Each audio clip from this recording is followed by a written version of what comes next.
Max Preps rankings? Oh, yeah. I mean, I wrote these down Monday. They're already updated. I don't know how they figure those things out. I don't think it's super scientific. Okay. Get my volume down here. Thanks. Hi, everybody, from Tom Carroll Stadium on the campus of Damien High School. It's CIF Division I Baseball Playoff Opener. Damien High School, the champion of the Base 9 League, hosting South Hills. And we're honored here before the game to be joined by, I think, the ultimate source of prep high school information in the San Gabriel Valley, Mr. Fred Robledo of the San Gabriel News Group. You see his byline in various newspapers in the area, and if you follow him on Twitter, you are a up-to-date prep sports fan. Fred, thanks for joining us. I know it's and thanks for that introduction. That was awesome. You're most welcome. You're most welcome. We're here for a big first-round game. Damien won the Baseline League. South Hills finished second in their league, and that's hardly the story, though. I know that you've been doing this job for a while, and you know the history and the story between the rivalry, not just between these schools, but of the coaches that predates when they got to these schools. You know, when I was at the Pasadena Star News in the mid-2000s, I'd come back to the Tribune. I'd been part of the news group for a long time, but I'd come back to the Tribune, and my first year, I get Andy Nieto when he's at Bishop Amat and Darren Murphy at Northview, and these are two of their great teams. These teams, mind you, went on to win championships, but they both met in the final at the Glendora tournament, and to this day, that is one of the most legendary tournament finals I think that I ever covered. The crowd was just unbelievable around the fence. I think the parking went outside that lot and down the street. And it was just an incredible, incredible game. I was talking to Aram Taligian, who used to work for us on the way over, and he says that's, you can talk about CIF championships and all other games. To him, that was maybe one of the best games just in San Gabriel Valley history. And it was a game where Murphy and Nieto, that's where the history started. They really went at it. They were bumping chests in that game, and Murphy got tossed, and ever since then, I think they've met one or two times after. But we love to talk about that game because that's what got that rivalry started between them, and I'll just never forget it. It was just one of those magical nights. I think the atmosphere you've referenced is exactly as been described to me by Coach Nieto. He said it was like a Division I final championship game. It was parking lot overflow, standing room only. Yeah. And it was the beginning of a rivalry that's continued now that Andy's gone to Damien, and also Coach Murphy has moved on from Northview over to South Hills. And they're, two of the best programs going in the San Gabriel Valley. A lot at stake for Damien today because in the Murphy-Nieto era at their new schools, Murphy is 2-0. They eliminated Damien in 2016 in a semifinal game. Right. The South Hills won and eventually won the title, and a lot of people thought whoever won that game would win it. And then the next year they drew Damien in the first round and beat him too. So I think Damien's looking to maybe even things up a little bit here. Now they would, I would think, be favored today because of their status in the Baseline League and whatnot. But you've covered CIF baseball championships for a long, long, long time, and it's a one-game playoff every day. Anybody can win. Yeah. And this certainly, to me, is going to be a competitive game. Yeah, baseball, it's not like football or basketball. Those are a little bit more predictable. Baseball, it depends on who's pitching that day.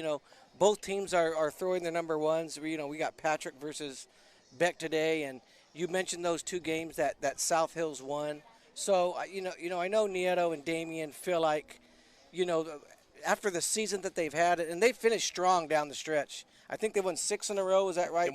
They won five straight. And they had to beat Chino Hills in dramatic fashion in the middle game of a 3-game series to get here, because otherwise they probably would not have gotten the number 1 seed from their league. Yeah, and I'd mentioned in that, when I'm tweeting that, it's games like that can kind of propel you on to big CIF championship runs. But I honestly think this was a tough draw for Damien to have to get South Hills in the first round, just because with Sterling on the mound today, he's so dangerous. I almost begged CIF before the pairings came out. I don't know if I was on Twitter saying, give me a South Hills versus Amat or Damien matchup, because I knew South Hills was the second place team. I was almost convinced it was going to be Bishop Amat because of the league that Damien was in. So, I've talked to both coaches, and, they both agreed with me. I think Derek Murphy thought this was a tough draw, to get Damien in the first round. And I think Damien feels the same way. And there's the history, and I just think we're in for a fantastic game today. But I like Damien's chances. If someone was going to ask me which way I'm leaning, I think Damien gets him today. Well, I do think it's going to be a great game, and I think that it's going to be competitive from the get-go. Murphy and Nieto, and thanks for giving us some of the context and background. And the game will start in a little bit. But Fred, I wanted a little bit talk about you because I think you're such a treasure trove for all of us who like prep sports here.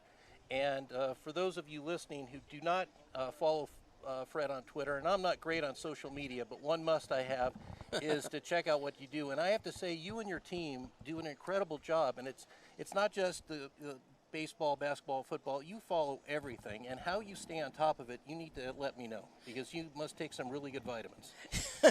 Well, it's when you've been doing this as long as I have now, over 20 years, and with social media where it's at today, the great thing is you get a lot of community help. You get a lot of people that are emailing you or direct messaging you, calling you up, and it makes my job easier.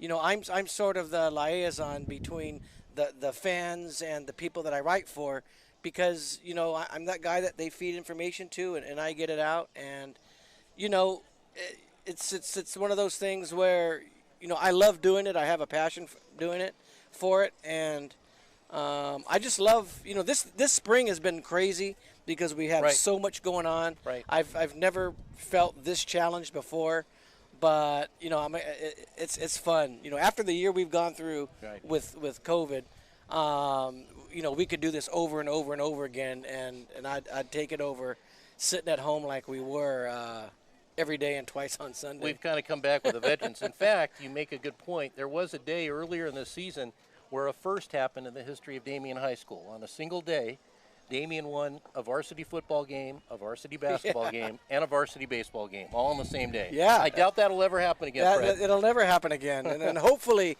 it never happens again and we don't have to go through that.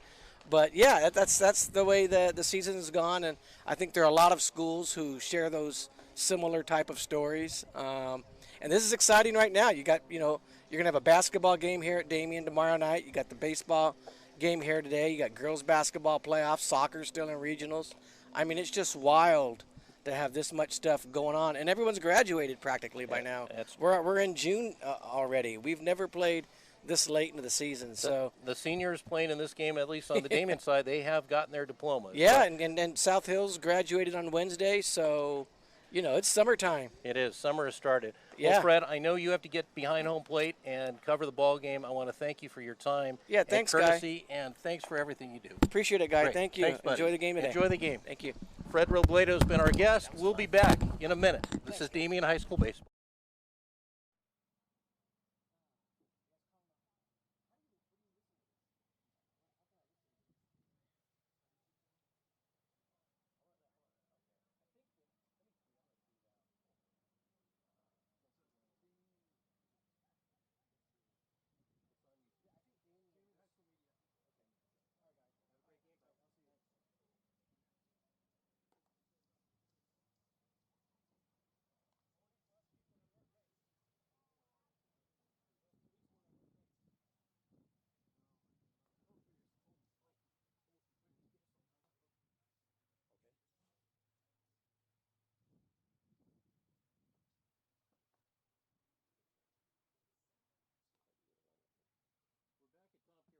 In pregame, thanks to Fred Robledo of the San Gabriel Valley News Group for joining us in the pregame show. We had a great chat with him. We're looking forward to broadcasting the first round Division I playoff game between Damien and South Hills. The umpires have arrived. The batting cards will be exchanged in a moment, but when we have this moment, we're going to try and get our hands on some lineups. Today, Mike Lopez is going to be joining us as in our broadcast booth down the left field line. Paul Pritchett unfortunately couldn't join us today for the playoff game, but sends his best wishes, and we send our best to Paul. So wherever you are in Southern California, I hope you join us for the ball game, and the first pitch will be in about 8 minutes. But as I said, we're trying to get our lineups for you. to figure out who's going to be playing where and hitting where in the lineup. A little background on the game beyond what Fred gave you. South Hills comes into the game as the second place entry from their league with an overall record of 17-8. Damien won the baseline league and had an overall record of 19-6. Damien has a 5-game winning streak going into today's game. The key game of the year for the Spartans was the middle game of their series with Chino Hills. They lost the opener 5-0, and at that point the race was tied, and they were trailing at home in the middle game of the series 5-3 with 2 on and 2 out, and Ivan Aguirre came up with a huge double on a 3-2 pitch that tied the game, and then J.D. Dunn won it with a base hit, and from then on Damien started a 5-game winning streak that propelled them into the playoffs and to where they are now. In the Hacienda League, South Hills lost 2 one-run games to league champion Los Altos, otherwise they would have won their league. And as Fred Robledo was saying, this is considered a fairly tough draw in the first round of the playoffs. 2 very competitive teams with a history of rivalry playing in the first round. There's already been 1 first-round game played, and that was yesterday in Arcadia, where Arcadia, the Pacific League champion, opened the playoffs 1 day early. Most of the games, if not all, are today, Thursday, in Division I. They beat Dana Hills 5-1. They were trailing 5-1 late, and they came up with a late rally in the 5th and won that game 7-5. They're going to go on to play the winner of Temescal Canyon or Harbor Westlake in the second round. Looking at the playoff brackets, the winner of today's Damien South Hills game will play the winner of today's Yucaipa Vista Marietta game. Alec Beck, right-hand senior, is in the bullpen warming up for Damien. He was one of their key players in the season, offensively and on the mound. He had a very good year at the plate, one of the top hitters on a very good hitting team, but he was also the team's best pitcher with a 4-1 record. And in fact, he was on the mound as the starter in most of the first games of the series. He was 5-1 actually, with an ERA of 1.27, and just an excellent job in his second full season with the Spartans. So Alex in the bullpen throwing to Joel Porter, who will be the starting catcher today, we presume. Coach Mike Lopez is getting the lineups. He's going to get a copy of the lineup card from the 2 coaches who are meeting with the umpires now and going over the ground rules. The ground rules down the right field line are always tricky here. And in a playoff game 2 years ago against Sierra Canyon, we had a baseball get lost under the tarp that was covering a hole in the fence down the right field line, and that caused some concern. So I'm sure they're going through what to do if a ball goes down in the right field line over by the fence and somehow is still in the field of play but otherwise not accessible. The game time temperature is about 85 degrees. A wind swirling around that always tends to get worse in the afternoon here at Tom Carroll Stadium. But for now it's fairly calm and a big crowd on hand. Lots of parasols and umbrellas behind the plate. And it doesn't look like there are any empty seats there. And you can always tell when it's a big game here at Tom Carroll Stadium. There are lots of people sitting down the left field line in and around our location by the athletic center with their own umbrellas up or whatnot so they can watch this exciting San Gabriel Valley League rivalry game that happens to be an elimination game in the CIF playoffs. We were talking a little bit about the Damien Championship team that won the Baseline League 2 years ago. And of course there was no league champion last year because of COVID. And Coach Mike Lopez, God bless him, has brought us a roster. And then I sent you. You got the lineups, okay. Sent you to line up. Okay, thank you, thank you. We now have at least partial lineups here. We have an updated roster. Keep in mind, we're down the left field line, and it's a great eye view as a fan, but unless the umpire has really clear ball and strike signals or delayed signals, it can be a little difficult to stay on top of the count. Anyway, back to 2019 when Damien won the Baseline League.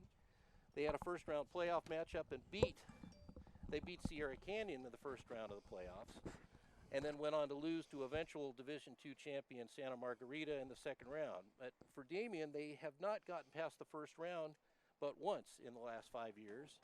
In 2017, they played South Hills in the first round and were shut out 4-0. And the year before, they lost to South Hills in a semifinal game. South Hills beat Damien in that game 4-1, and then went on to win their most recent CIF championship.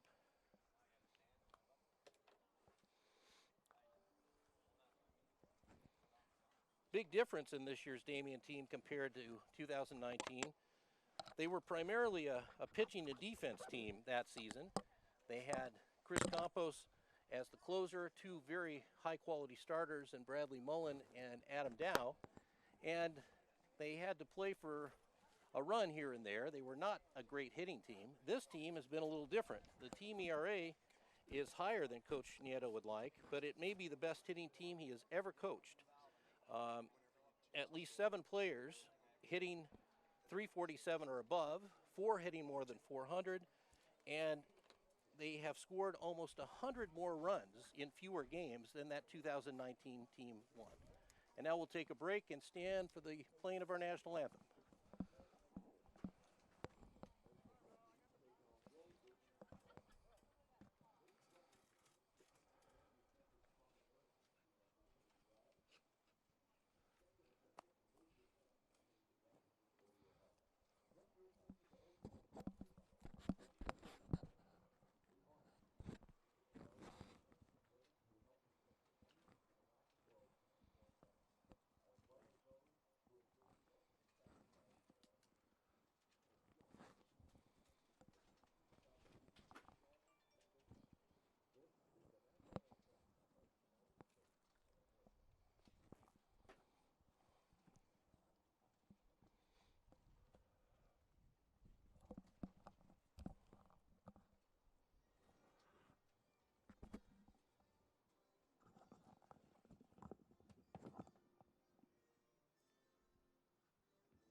As Alec Beck begins his warm-up tosses here to start the game, I'm happy to welcome and say hello to our podcast partner, Coach Mike Lopez. Well, good afternoon, everyone, and I'm so happy to be here. And it's been a while, Guy. It's nice to see you again. Good to see you, Coach. I guess, we've had a major global crisis this past year and a half. So with that being said, we're happy to be here, and I wish that everyone's family and friends and loved ones are all safe. And please say a prayer for everyone that lost a loved one this past year, unfortunately.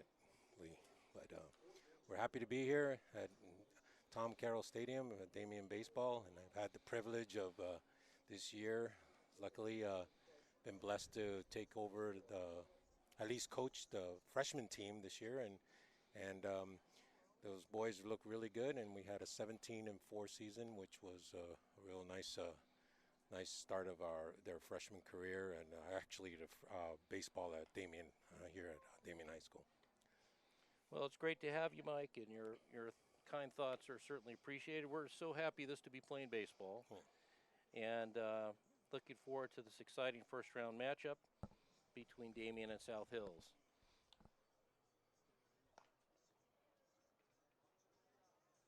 Mike, we are not having internet access, so hopefully we will at some point be able to get game changers. But if you have the lineup there, if you want to read it out for us, that'd be great. Yeah, well, the visiting lineup, we're going to start off with number 18. Now, mind you, this is something that I was able to take a picture of. The visiting lineup of South Hills is number 18, Sabrian. Okay, and he's about to lead off right now in the game, and he's actually playing right field. Sabrian. Alec Beck steps off behind the rubber. Joel Porter behind the plate.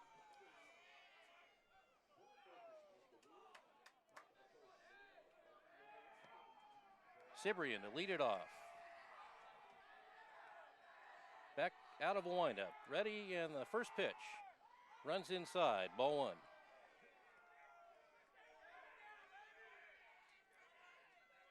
Big crowd on hand. You can hear the Damien dugout. And we're so glad you can join us as we get underway. The 1-0 pitch. Fastball. Low. 2-0. Oh, we're good. Scoreboard's a little behind, too.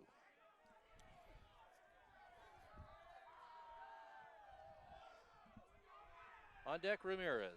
The 2-0 pitch. Shows bunt. Gets a strike. 2-1.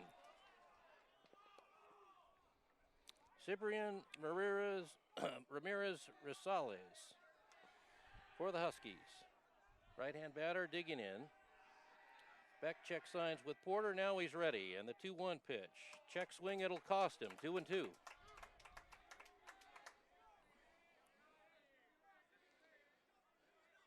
Beck with a good live fastball. Has a plus breaking ball, and he'll change speeds off it. Has struggled at times with his command, but he's had a much better second half than first. Alec ready. The 2-2 pitch, off-speed curve, just missed. Porter framed it, tried to pull it over the plate, couldn't quite do it. 3-2.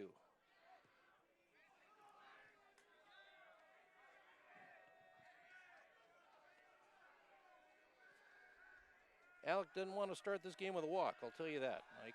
Yeah, no. The 3-2 pitch. Fastball foul down the left field line. He was way in front of it. Sitting on it, as they would say, Coach Lopez. Yes, he was.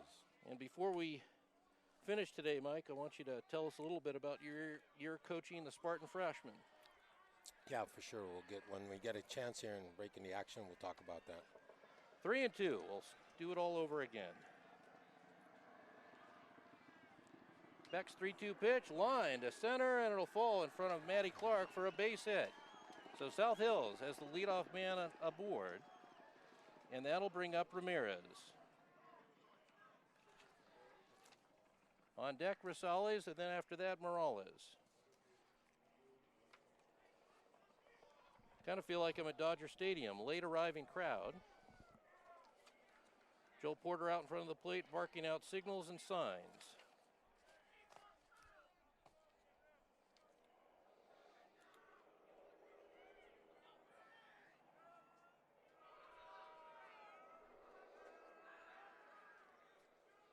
Oh, and I'm happy to tell you Game Changer has come on, Mikey. All right, so you have it? Yeah, you can leave that. All right, that's good news. Sure. Throw to first. Cade Moeller slaps the tag on. Beck has an above-average move for a right-hander. Generally, though, teams that have run on Damien have done pretty well. Throw to first, a little closer. Darren Murphy, especially with this ball club, tends to hit and run and bunt a little more than maybe what we're used to. Mansour in at the grass at third. And the pitch, there's a bunt to third. Mansour picks it up. It's a good bunt. The throw gets him at first. And on the sacrifice, Ciprian goes to second. A good play by Mansour. He had to make an off-balance throw to get him. So South Hills with a runner in scoring position and 1 out in the first inning. Yeah, that was really classic, good bunt execution by that. Very good bunt. So here is Rosales. Right-hand hitter. They switch up the signs with a runner at second base. Beck ready, starts with a curveball, and it's low, ball one.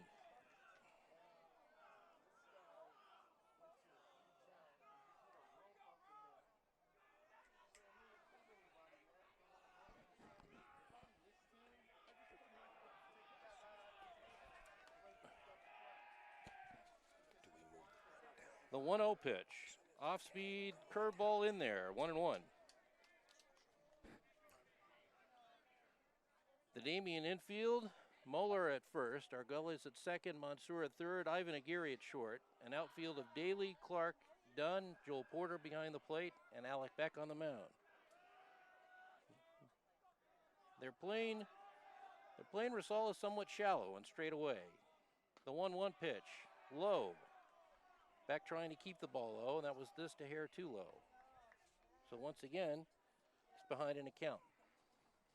One of the things I know you like as a coach, Mike, for your pitchers, you want them working ahead whenever possible. Oh, absolutely, absolutely. Don't want to get behind an account at all.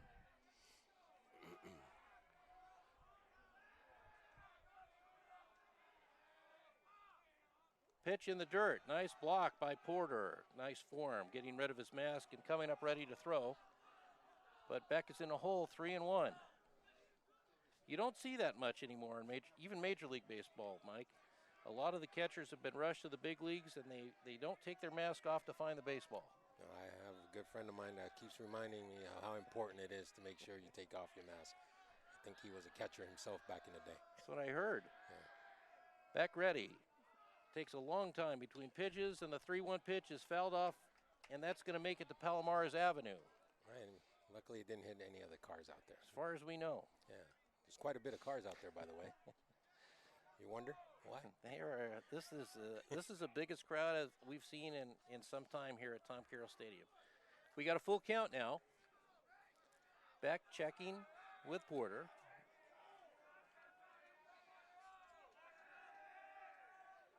Cyprian with a short conservative lead at second, being bird dog there a little bit. Off-speed breaking ball outside and low, and he's walked him. And the Huskies have 2 on with 1 out here in the first. Morales coming up.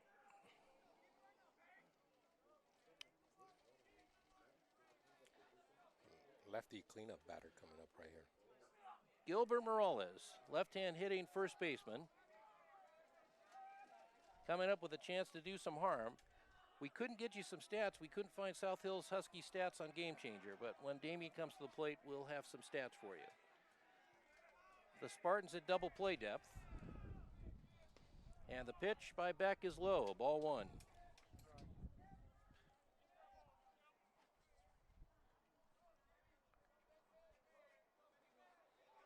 One ball and no strikes. Mansour behind the bag now at third. Damien really would like a double play ball here if Beck can dial one up. Alec ready in the 1-0 pitch. Ground ball to second. To Ivan. To Muller, double play, and the inning is over. So they get the ground ball they wanted. No runs, a hit, 1 left, and the score at the end of a half inning. South Hills nothing, Damien coming up. This is Damien High School Baseball.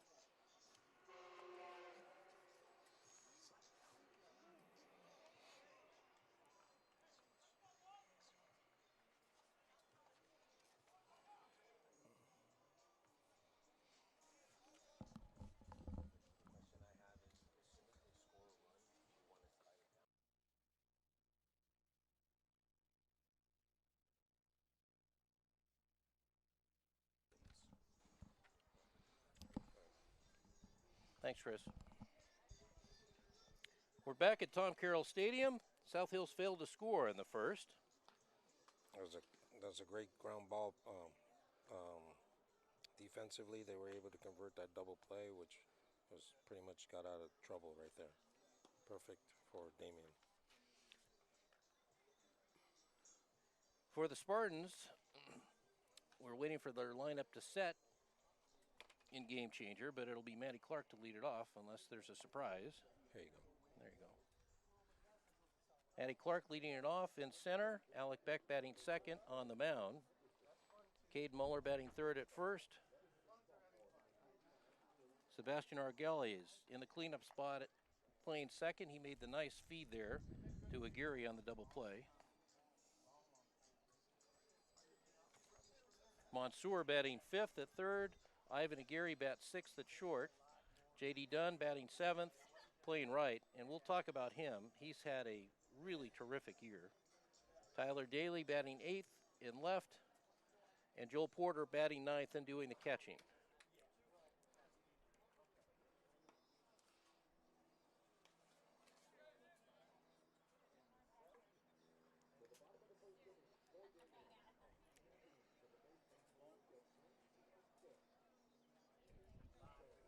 Mike, you got the pitcher's name. Is it Patrick Sterling, 35? Left-hander, I'm almost sure. Yes. Patrick Sterling, the left-hander, and the ace of the South Hill staff on the mound. And Matty Clark to lead it off for Damien.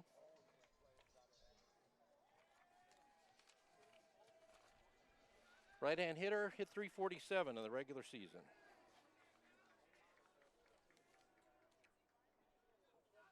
Morales, Ramirez, Rasmussen, Rosales in the infield for the Huskies. Yanez, Penuelas, Cibrian in the outfield. Anderson behind the plate, and Patrick Sterling on the mound.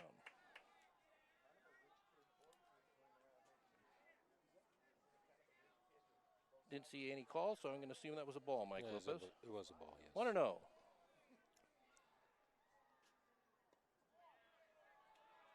Fastball also low. Looks like a fairly tight strike zone today, Mike. Yes, it does. Yes, it does. 2-0, hitters count, looking for a pitch to drive. Damien, the champion of the Baseline League, scored 216 runs. Elevated fastball swung on and missed, and the count 2-1. As you know, Andy Nieto has won 4 CIF championships. He's had some great hitting teams, but this might be, he said, the best overall offensive club he's ever had. 2-1 to Clark with Beck on deck. 2-1 pitch, swung on and missed. 2-2.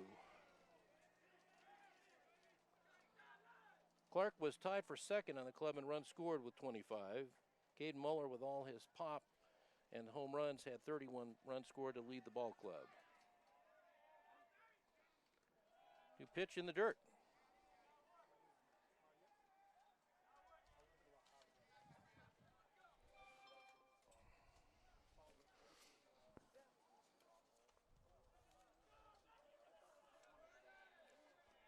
Clark steps back in. They get a new baseball out to Sterling, who works from a perpetual strap. And the pitch is high, ball 4, and Damien has the leadoff man on. For Clark, that was his 13th walk.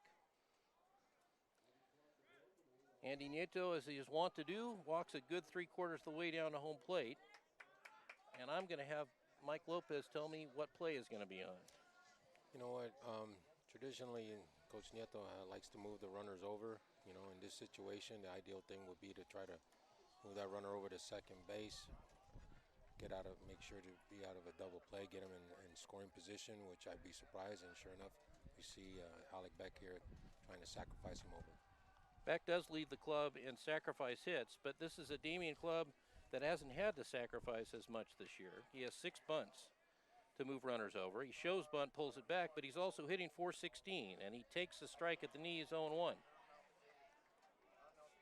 Beck has had a spectacular offensive season. He's hit .416, 14 RBIs, scored 25 runs. On-base percentage, astronomical, .526. He shows bunt, and he does bunt. Up along first. It's a good one. Patrick has to backhand it and runs it to the mound himself for the sacrifice. And the runner is moved over. A very good bunt by Alec Beck. Yes, it was, and he did his job. He moved the runner over in scoring position now, which is now at second base. And we got I believe, the leading RBI individual, right? Yes. Yeah, coming up. Coming up, Caden Muller. Muller's numbers are stunning. A .400 average, 6 home runs, and 31 RBIs in 25 games. The infield is at normal depth. We'll see if they pitch around him or this defy him to drive the run in. Clark has good speed at second. Left-hand hitter waits and takes outside, ball 1.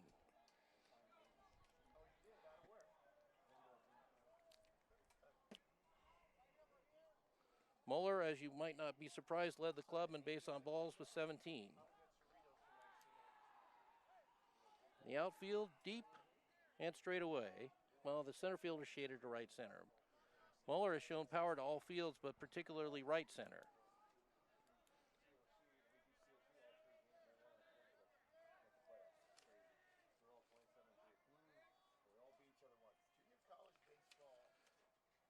The pitch outside, 2-0. Yeah, Is he going to put him on, Mike? Yeah, South Hills is going to have to be very careful with the Caden here, Caden Mueller. They probably have an idea what he's capable of doing. So with that being said, they'll be probably pitching around him, make sure that he doesn't drive anybody in. Paddock giving some signs to his own shortstop, trying to keep an eye on Matt Clark. 2-0. What do you throw to Caden Mueller on 2-0, Mike?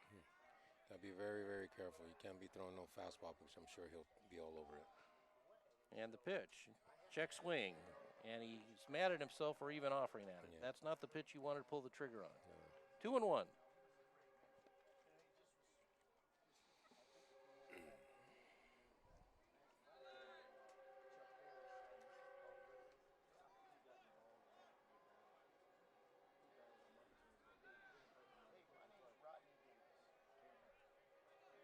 On deck, Sebastian Argeles. There's the throw to second, and Clark is back sliding. It was a competitive play, but Matt saw it coming all the way. Do you want to tell this guy he's showing up on the air?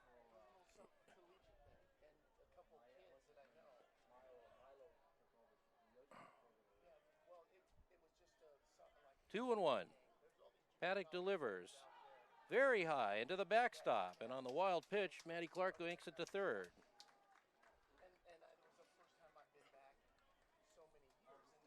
Chris Gunn.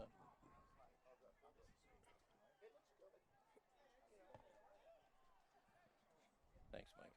Yeah. With the count 3-1, Clark, Caden Mueller takes a little walk up the first baseline.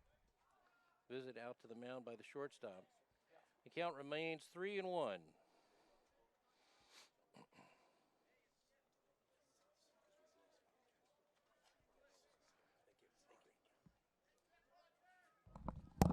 Nieto barking out directions. Going back to his box at third. Chris Casey in the first base coaching box. 3-1 pitch. High, ball four. Now that's not surprising. I don't think they really wanted anything to do with Caden Mueller. A double play is set up, and here comes Argeles, who is, since being activated, had a very, very successful season. He's hitting .412, and in 14 games, he has 17 RBIs. More of a gap hitter than the pure power hitter that Mueller is. Yeah, Arguelles is a Santa Barbara commit, and this is senior year, obviously, and he's going to be going up north to a correction up north, right? Santa Barbara? I think so. Yeah, and so great hitter. I've been watching him for a couple years now. Tiny lead at first for Mueller, and the pitch is low. So Paddock struggling with his command, as Beck was in the top half of the inning. South Hills hoping for the same double play ball that got Damien out of the first half. Paddock checking signs with Anderson, and instead a throw to first.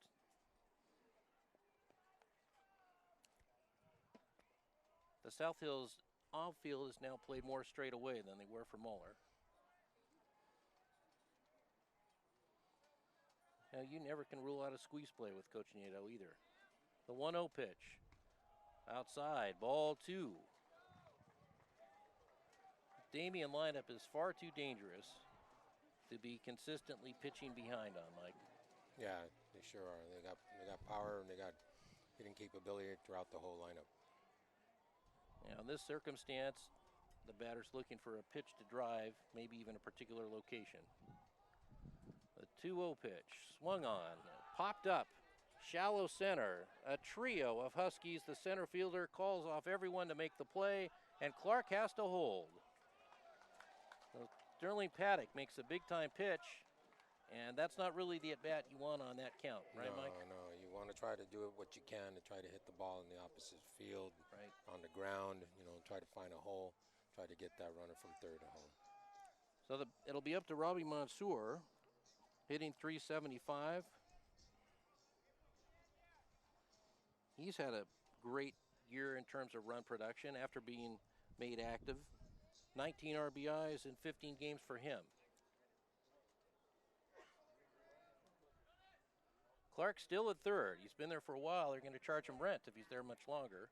Yeah. Muller's short lead at first, and the pitch is a fastball he threw by him. It's kind of sneaky fast. 0-1. Yeah. No score. Bottom of the first inning, South Hills and Damien.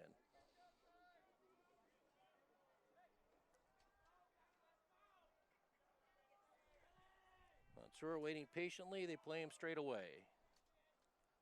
Paddock checks both runners and he decides to go over to first. One of the reasons you see more and more pitchers go out of the stretch is to give them a little more command, but also to make them more comfortable throwing to the bases and holding runners on. And Paddock looks very comfortable throwing over to the bases.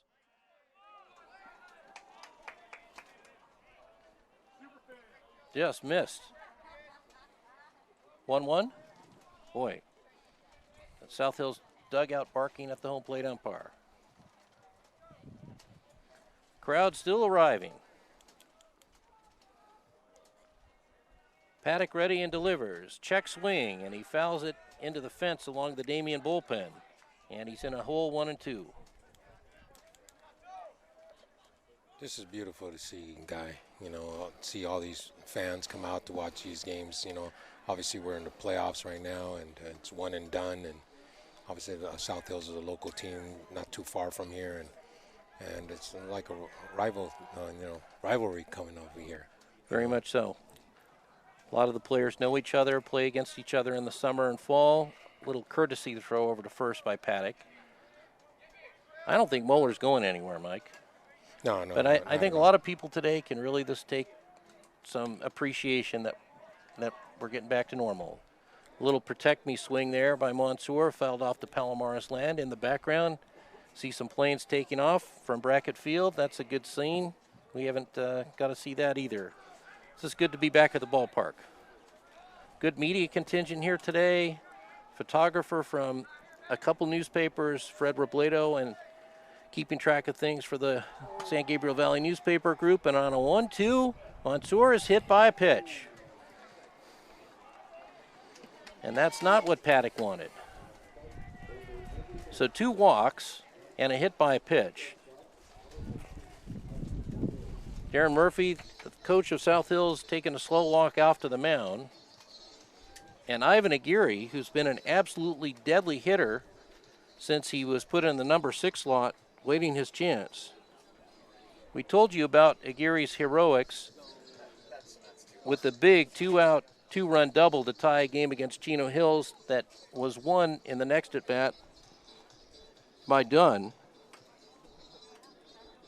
Ivan is hitting .425. He has 17 RBIs. He scored 25 runs, tied for the team lead with Alec Beck. And Ryan Mullen doing some throwing in the pen. Here's Aguirre. Bases loaded, 2 down, no score. Pitch inside, ball 1. And a nice stop by Anderson as that skipped into the dirt. Clark at third, Muller at second, Mansour at first. South Hills trying to get out of the jam, Damien trying to break through first. Rosal is playing extra deep at short. He's on the rim of the outfield. Paddock checking signs with Anderson. And the pitch. A ground ball to second and a flip to short for the force play, and they get him. So Damien, given a golden opportunity in the first, doesn't come up with anything. No runs, no hits, 3 left, and the score at the end of 1. South Hills nothing, Damien nothing. This is Damien High School baseball. Back in a minute.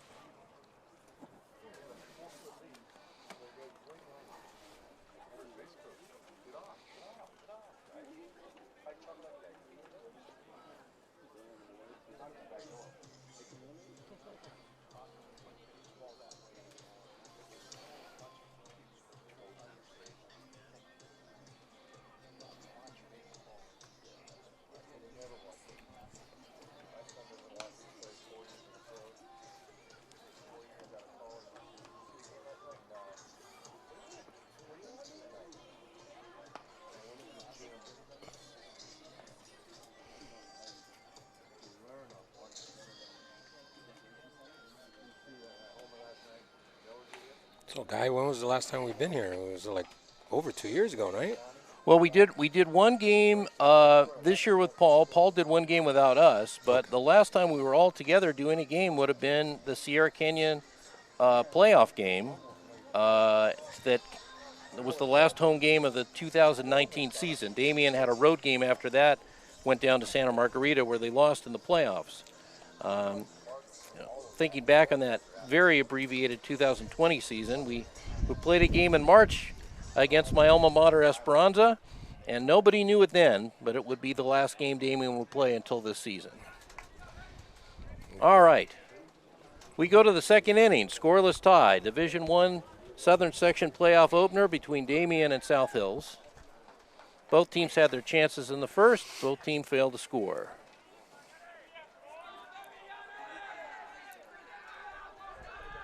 Yanez, the batter. Left fielder, right-hand stick, swings through a breaking ball on the count 0-1.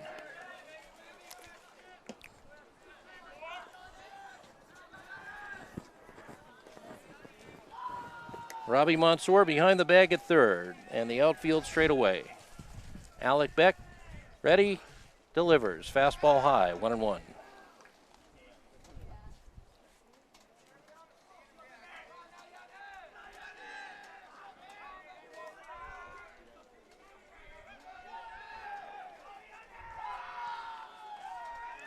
Beck's 1-1 pitch. Nice curveball. Took something off it and froze it, Yanez. And the count 1-2.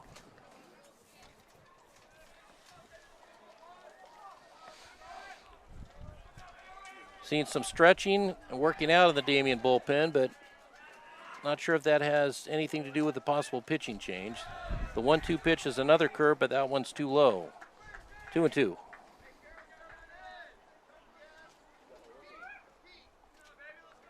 Mansour drops back a little further with 2 strikes. Aguirre deep at short. 2-2 pitch. Fastball, got him swinging.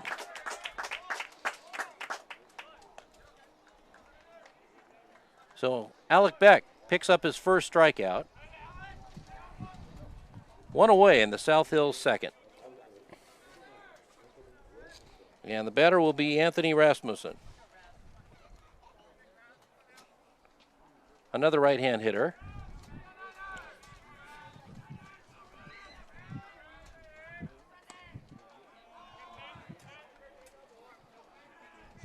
Didn't see that call there, Mike.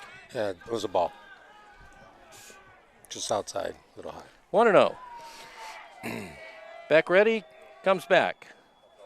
Fastball at the knees. That's where he really likes to live, with the fastball, Mike. Yeah, sure does. Got a call strike there.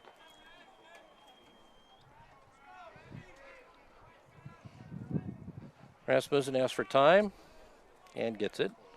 Steps out, now back in. Aguirre backed up now on the rim of the grass. 1-1 pitch.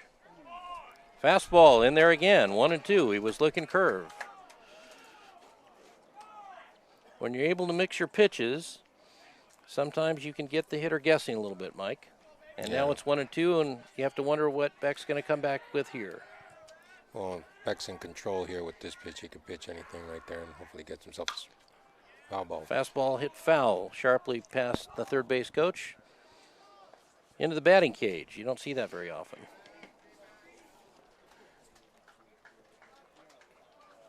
Into the turtle. Into the turtle. Donated by? The Zolotar turtle, in case Greg Zolotar is listening.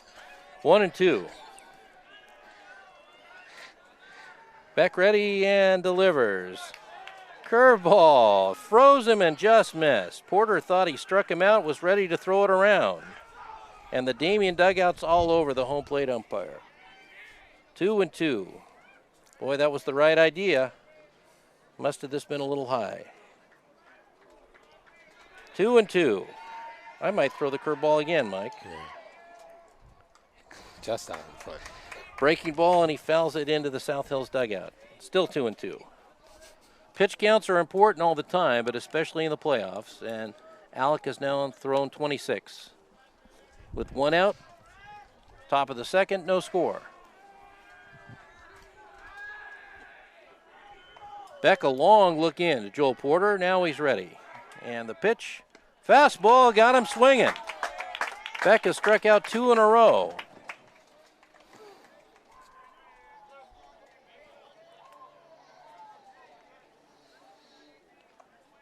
And with 2 down,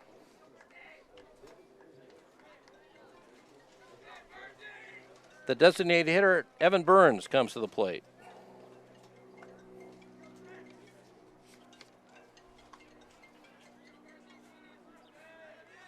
Left-hand batter. Holds the bat high above his head. Beck delivers, and the fastball is low and inside, ball 1.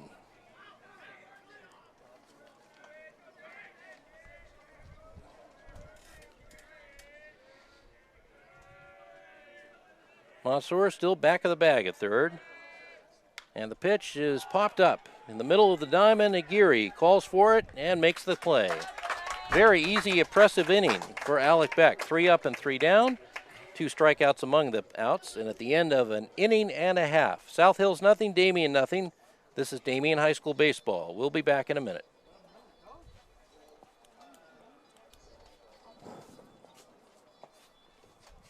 I want you to know that you're doing a fine job. Thank you. What's up, brother? Nice to see you.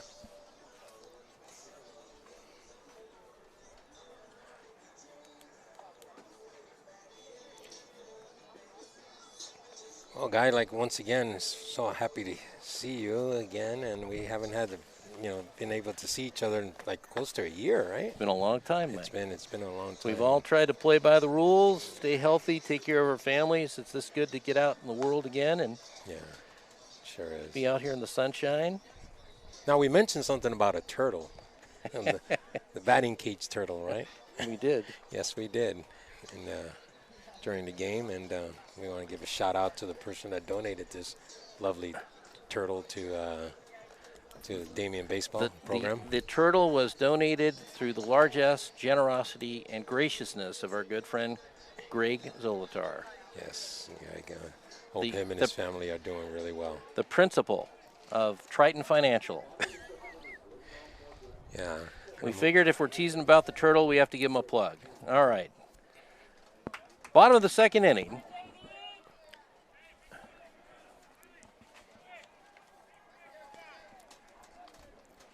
We have this outstanding sophomore that's coming up the bat right now. J.D. Dunn, is it? J.D. Dunn, Yes. number 20, right-hand hitter, takes high, ball 1. Dunn has got the game-winning hit, that huge victory over Chino Hills a couple of Wednesdays ago that put Damien on the path to the league title. Fouls back 1-0 pitch, 1-1. Dunn has been one of the most consistent players on this roster as a sophomore. He's the son of the former Damien High School basketball coach who's now at St. John Bosco. Comes in hitting .391.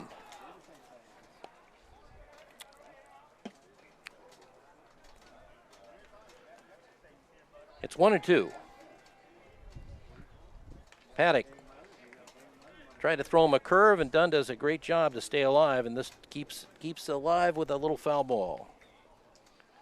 In 25 games as a sophomore, Dunn scored 19 runs, knocked in 17, had 7 extra base hits. And he lines one to right center, and that's going to find the gap and go nearly to the wall.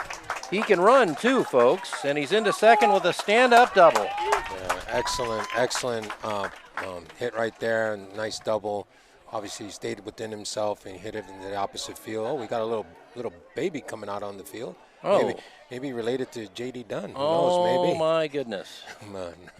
With that being said, luckily we got the little baby out off the field, and once again, we were talking about J.D. Dunn. He's an excellent hitter. He stayed within himself, hit the ball in the opposite side of the field, which is, I know, Coach Nieto loves for his players to do. And this fouling off that pitch with 2 strikes, the breaking ball, and then getting a fastball he can handle. Yeah, the baby's off the field. We're all for aggressive recruiting, folks, but that's a little early. Yeah, sure is.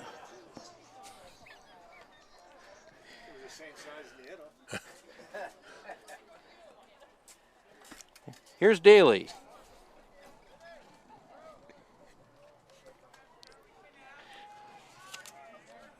Daly shows bunt. Daly hitting 340. Shows bunt high. Ball 1. Another right-hand batter. Porter out on deck. Mike, is Porter a switch hitter or is he left-handed all the way? Left-handed all the way, All right. and he just throws right, yes. They try to pick him off, and they throw it into center field. And going to third, sliding, and safely is J.D. Dunn. It'll be an error on Paddock. They mixed up their signs, and he airmailed it.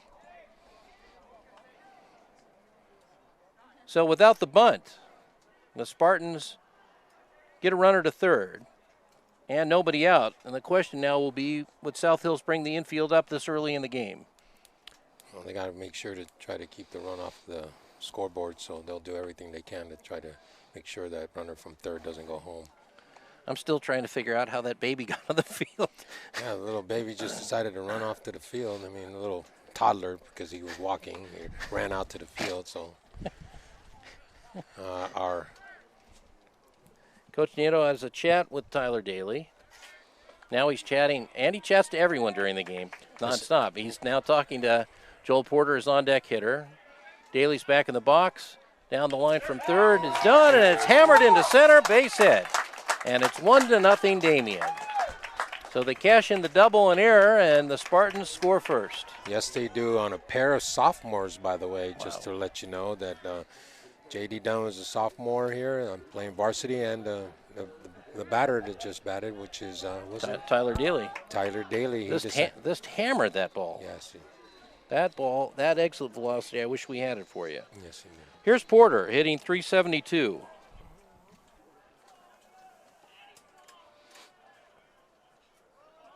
Daly with a good-sized lead. They're looking bunt. Porter shows bunt and fouls it back. We'll be back at the top of the order after this. So Damien has scored first, and that's always an important factor. They're a great comeback team, as you know, but they have done very well when they broke out first.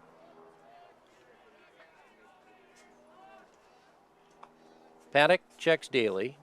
Porter shows bunt again, and he fouls it again. And now the question is, Mike, will you bunt again? You know what? It's been seen. It's been done, and the signs have been given to the batter in this kind of situation with Coach Nieto. But I'll be surprised that if he lets him bunt again. So I'm sure he'll give him the signal to go ahead and hit away. For our listeners who aren't that familiar with baseball, if you bunt foul with 2 strikes, it's considered a strikeout. Porter full swing, and he pops it up to shallow center. It's playable, and the center fielder puts it away. So Porter is retired, the first out of the inning, and here comes Matt Clark. Clark walked to lead off the first, and Alec Beck is out on deck.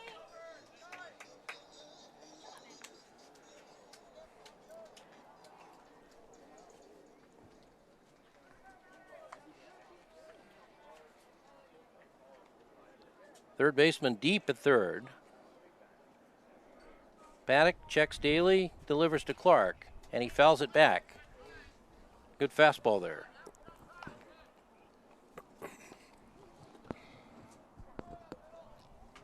Clark hitting 347, second in the club in homers with 2, knocked in 14 and scored 25 runs among the trio of Spartans who did that.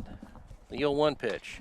Ground ball wide of third. The third baseman gets a force, and he's taken out of the play by Daly. The out is recorded.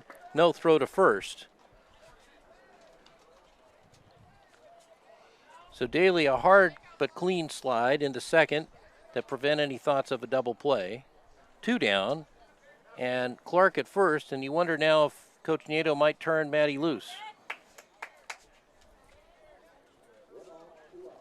Yeah, I wouldn't be surprised. I mean, then again, you know, Alec Beck is one of their great productive offensive hitters. And then when you have Caden Moeller coming up after him, you know, that could drive the ball and gets a couple RBIs. And we'll see here. Clark with a conservative lead, but there he goes. The pitch is taken and dropped by the catcher, and Clark steals it standing up. So Coach Nieto goes the aggressive route. Clark is now at second. Two down, first base open, and it's up to Beck to see if Damien can add to its 1-0 lead. And as Mike mentioned, the looming presence of Cade Muller out on deck. Paddock delivers, hit foul. Past third, and the count 0-2. Beck had 6 extra base hits, including 5 doubles. And as Coach Nieto put it, he was their best hitter with 2 outs for much of the year. Taking a long look at Andy, although I don't know what sign you'd put on in this circumstance. 0-2 to Alec Beck. Paddock checking signs with Anderson. Clark with a good lead, and the fastball swung on and missed, and he got him. So Damien settles for the run. They have 2 hits, and they end up leaving 1. And the score at the end of 2 innings in this CIF Division I first-round playoff game, Damien 1, South Hills nothing. We'll be back in a minute. This is Damien High School Baseball.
Top of the 3rd inning at Tom Carroll Stadium. Damien got a run in the bottom of the 2nd to take a 1-0 lead.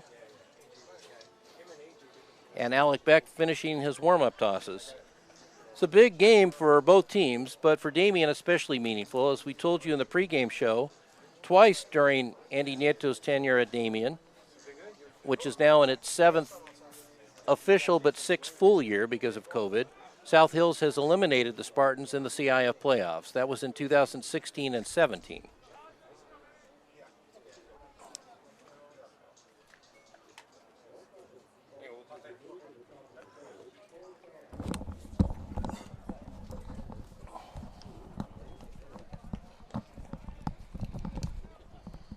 So Alec Beck has concluded his warm-up tosses.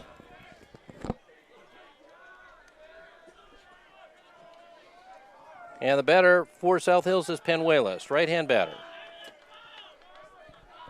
Mansour even with the bag. And the pitch, a fastball at the letters for a strike, 0-1.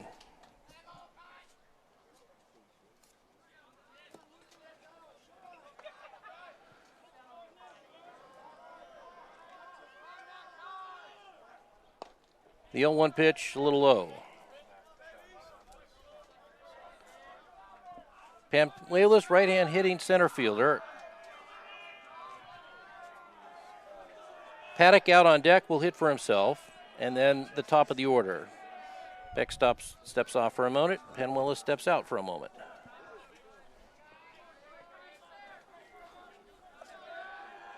Alec Reddy delivers, and the pitch goes to the backstop, 2-1. No runs, one hit, and an error for South Hills. I haven't checked yet the pitching stats to see if that run was considered unearned. 1 run, 2 hits, no errors for Damien. And in fact, the run was credited as earned. The pitch is at the letters, and they count 2-2.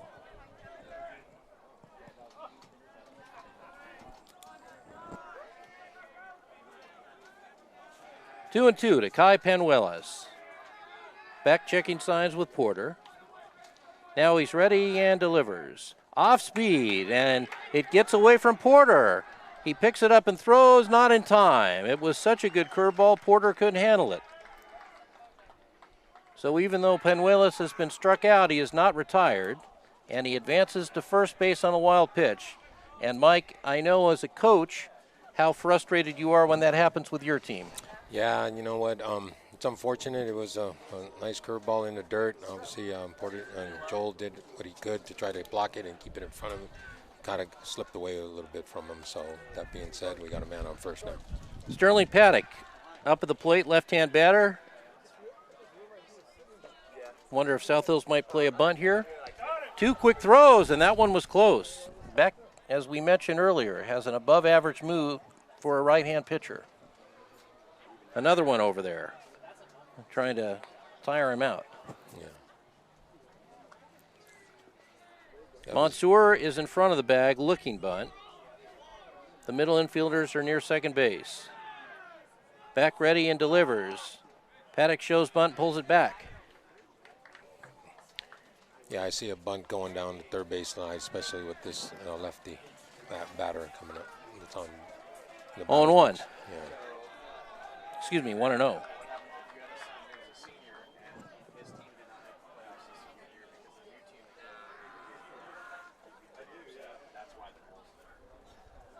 Everybody checking in with the third base coach. And a late timeout. Evan O'Meara, the pitching coach, is heading out to the mound. A lot at stake in these ball games. It's a one-run game, and every base runner in such circumstances magnified.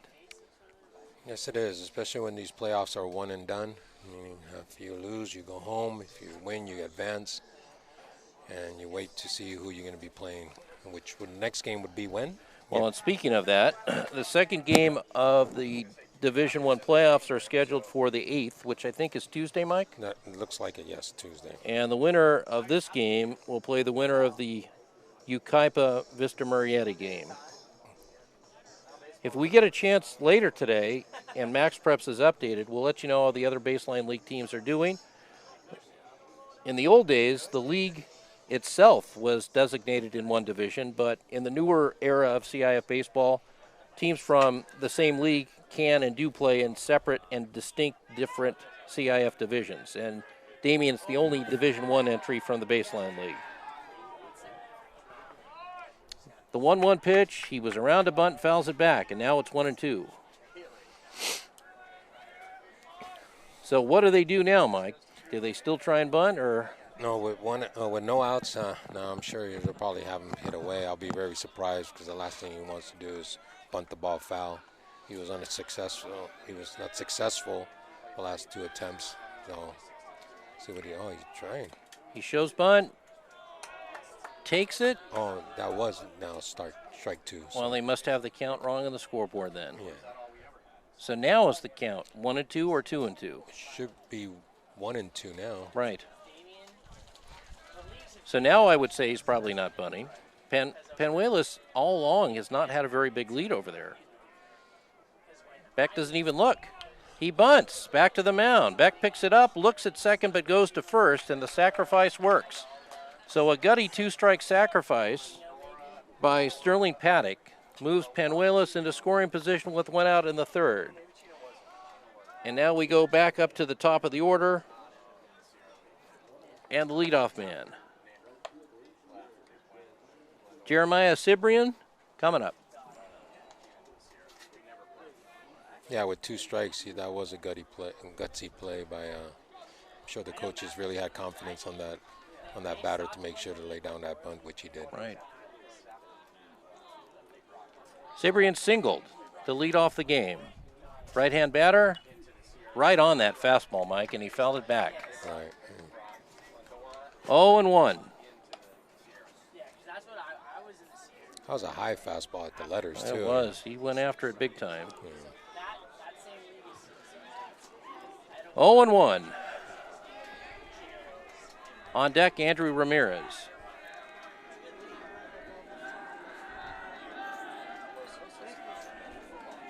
The 0-1 pitch. Tried the curve low. 1-1.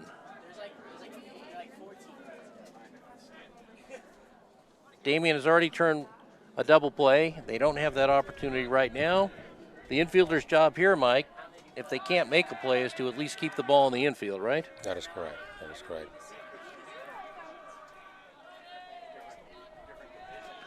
1-1. Cyprian waiting patiently. Beck double checks the runner and he called timeout, and the umpire gave it to him, so it's no pitch. It's like basketball where everybody in the league is in a different playoff. So like Rancho's in D4, Pinos and Pozos are in D3. Like if they're gonna make playoffs, we're in D4. 1-1. Cyprian back in there.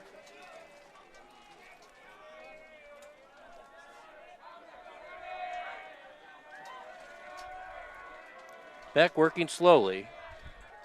Panuelos with a big lead, and Beck fakes throwing to it to pick him off, but doesn't throw it. You can fake a pick off to second.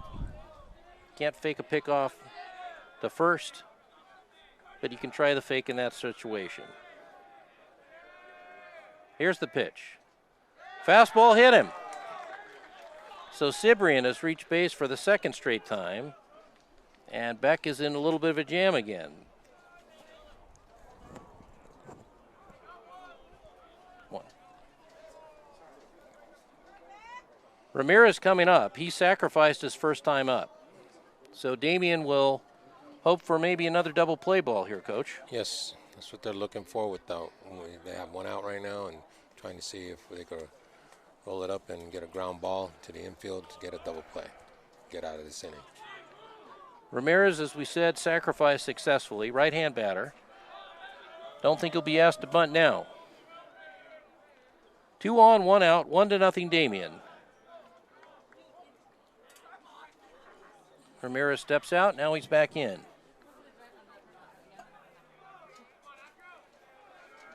The runner at first is not being held. Beck delivers. Fastball got the outside corner. He's kind of lived there all day, Mike. Yes, he has. 0-1.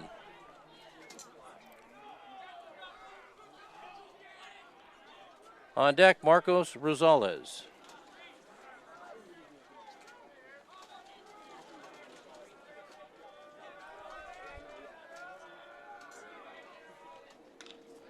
And the pitch hit to Aguirre. To second for 1, on to first. Double play again. Wow. And a nice scoop by Caden Muller, as the relay throw was a little shy. So again, Beck rolls up a double play ball, 6-4-3 if you're keeping score. No runs. No runs, no hits, 1 left. And the score at the end of 2.5 innings, Damien 1, South Hills nothing. This is Damien High School Baseball. We'll be back.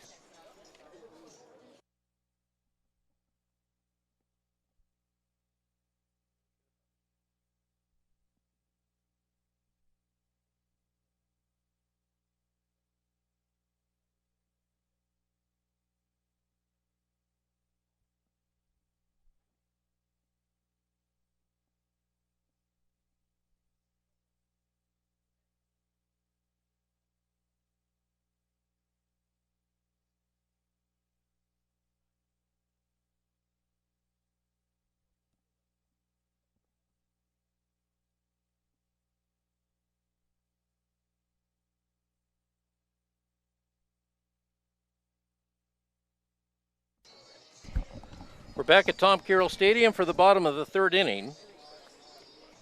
Same pitcher on the mound, right? Number 35, is it? Sterling Paddock, Yes. the left-hander. Twice, Alec Beck has rolled up double play balls and gotten out of jams. Damien clinging to a 1-0 lead, and coming up is Cade Muller. And this is the time South Hills would love to see Cade Muller hit with nobody on. Yeah, absolutely. This is Damien's baseball's power hitter. Actually, best hitter in all the numbers, average, hitting, home runs, RBIs. He's been a very dynamic offensive player, and he has hit some remarkable home runs, both in terms of distance and exit velocity. The pitch hit him.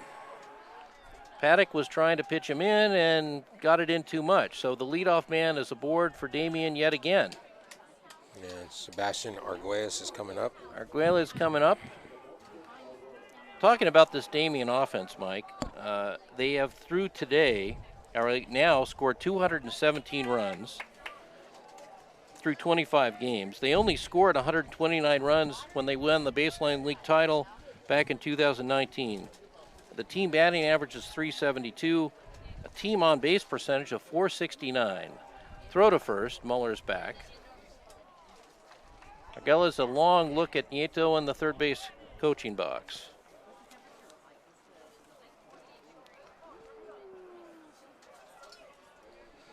Right-hand hitter patiently waiting, and Paddock delivers, and the fastball gets the outer half.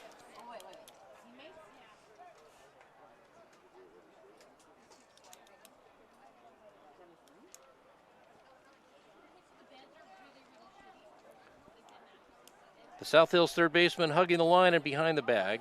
They're looking for their own double play. And the pitch is hammered to left, but it's caught. And retreating to first is Muller. That ball was hit on the screws, Mike. Yes, it was.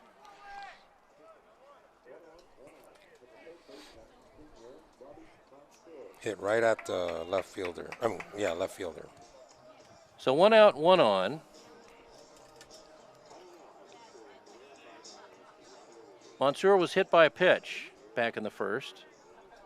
You recall Damien left the bases loaded. Paddock checks Muller and delivers, and the pitch is at the knees for a strike. 0-1. Only 3 hits in the ball game total so far. A little different from what we were seeing in the Baseline League slugfest.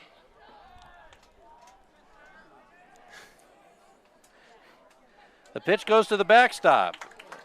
Anderson tried to backhand it, but that is by definition a wild pitch. And on the play, Cade Muller moves into scoring position at second base. Yeah.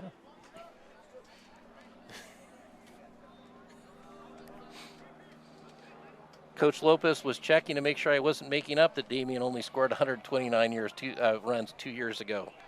But that was a different ball club with a whole different mentality. This is a hitting club. In fact, it needs a nickname, and I'm going to say that you suggested the Big Green Machine, Mike Lopez. Big Green Machine, I like that.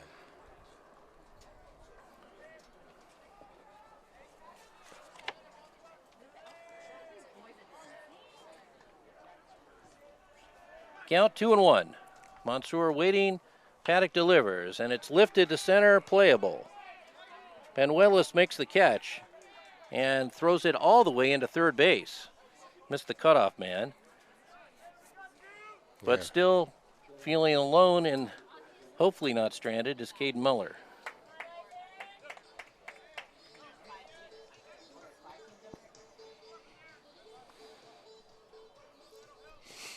Ivan Aguirre coming up to bat. Here comes Ivan with a chance to do some damage. Muller looks like he has pretty good speed. Ivan hit into a force play to end the first inning.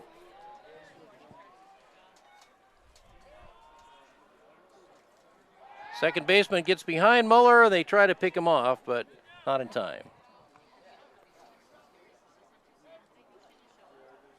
Geary, right-hand batter, headed in not too distant future for Annapolis and the Naval Academy.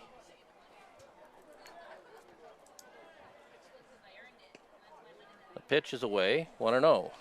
If I'm not mistaken, I think I spoke to him like a couple weeks ago. He was saying as soon as this season's over, he's leaving sometime in June. A throw back behind Muller again, and again it's not in time.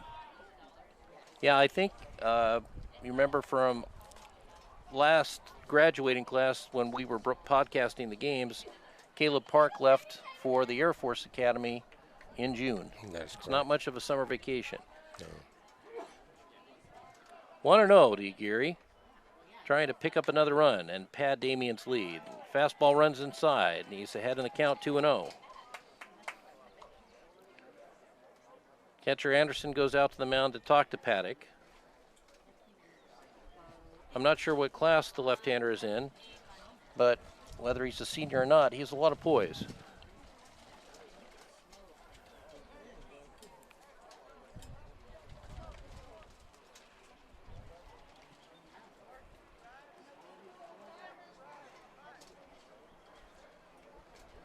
On deck, J.D. Dunn. Aguirre looking for a pitch to drive here, Coach Mike. Yes, he is. He's trying to do what he can to get Caden home. South Hill shortstop is in shallow left field.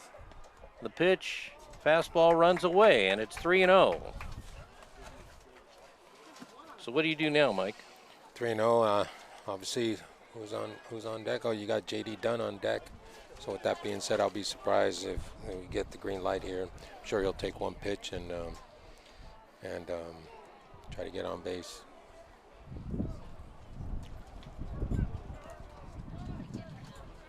Remember, Dunn doubled and scored the only run of the ball game in the second. Throw to second again, and that almost hit Caden Muller in the head. Yeah. Boy, the way they're treating him, it's like he's Ricky Henderson. Some bullpen activity in the off field here, it looks like, perhaps, for South Hills. Paddock has thrown 47 pitches so far. And if you're wondering, Alec Beck has completed 3 innings in 45. 15 pitches per inning, right on the button. The 3-0 pitch to Aguirre at the knees. He was taking all the way. 3-1. Yeah. He's still in the hitter's count right now, 3-1. He's going to look for a pitch to go ahead and drive.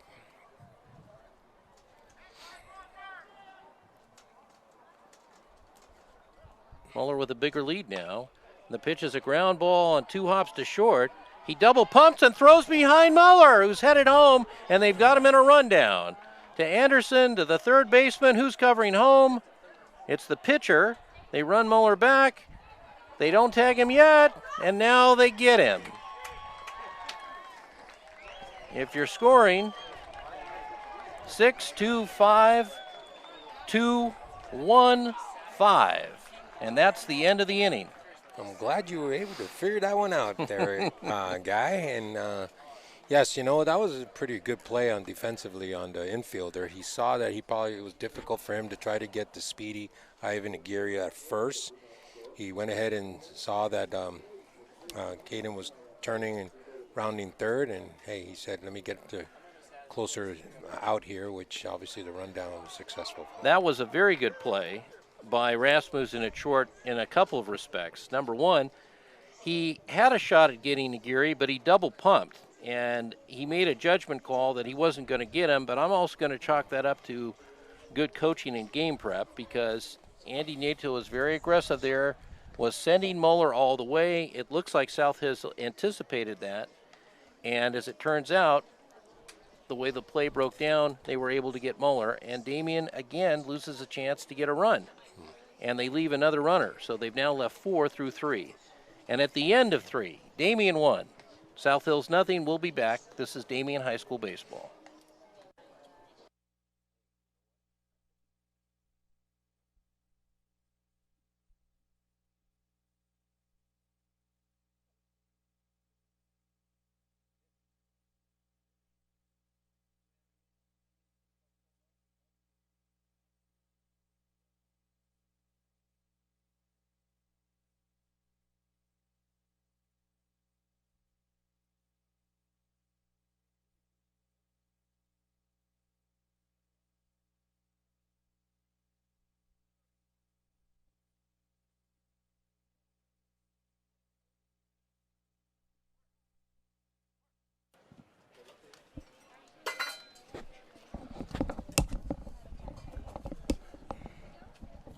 Top of the 4th inning, Damien leading South Hills 1-0 in this CIF Southern Section Division I playoff opener at Tom Carroll Stadium. Glad you're joining us. Standing room only crowd here. And the batter for South Hills is Rosales. Swings and hits it up the middle, base hit. And for the third time, South Hills has the leadoff man on. Aggressive hitting early in the count, obviously. That red fastball down the middle, and was able to be all over it. So here's Yanez, left-hand batter.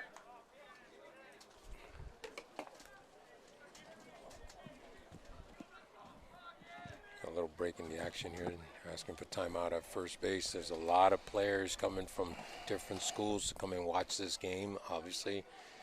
Maybe to see possibly if they advance, to see what their competitions have looked like. So with that being said, a lot of coaches from different schools, a lot of scouts, a lot of people in the stands and fans.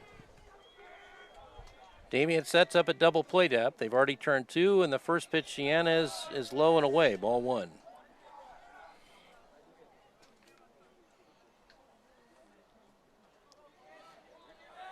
Excuse me, we have game changer out of order. The batter is Morales. Yanez is out on deck.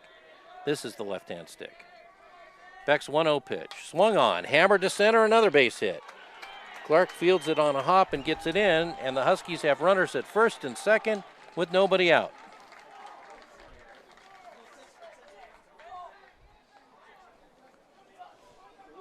And making a slow visit to the mound is Andy Nieto. What's the pitch count on? Beck has thrown 47 pitches. He has struck out 3, walked 1. Probably asking him how is he doing, how's he feeling, you know. He has given up 3 hits.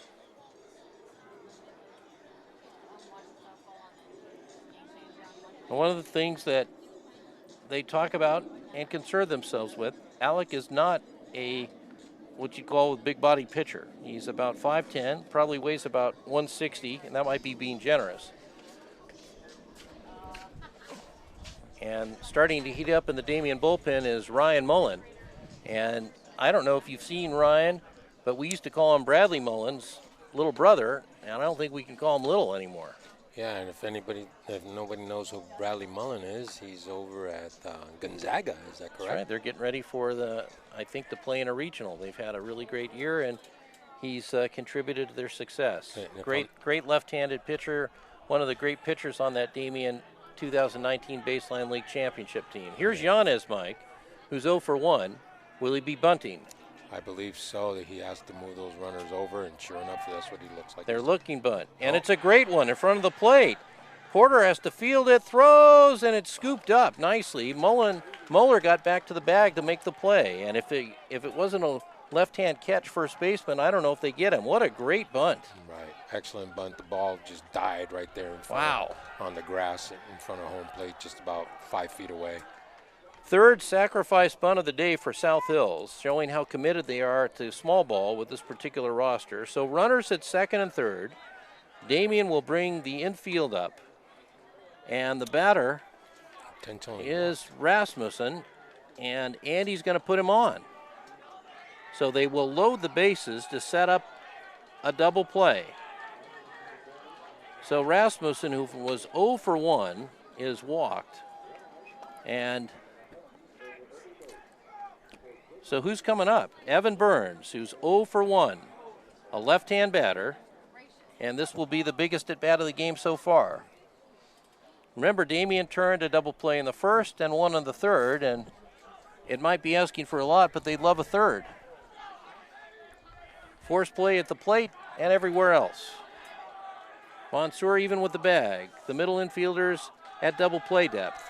Muller is in front of the bag at first, not holding the runner, and the pitch is low, ball 1, and the South Hills bench comes to life. Damien clinging to a 1-0 lead here in the 4th inning. Burns, left-hand batter.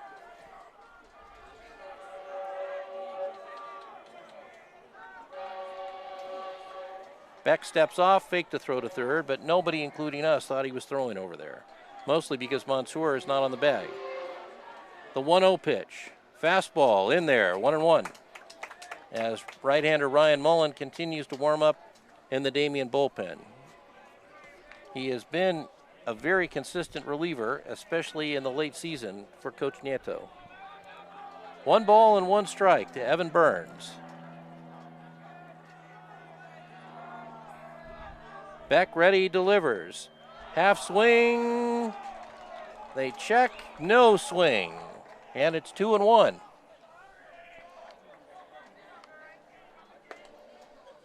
And the pressure ratchets up a little bit more, Mike.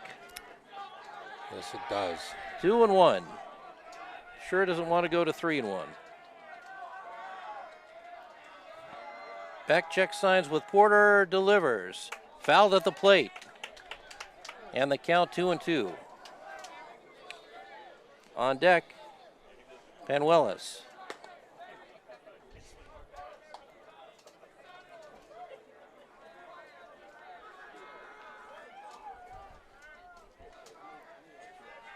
All eyes on home plate.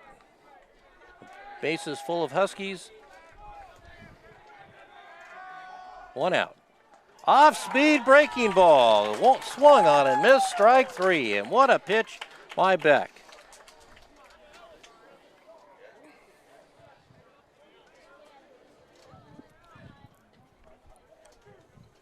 Alec Beck has been in this situation before in the past. I mean, he's an ideal, one of the more confident pitchers on the Damien squad.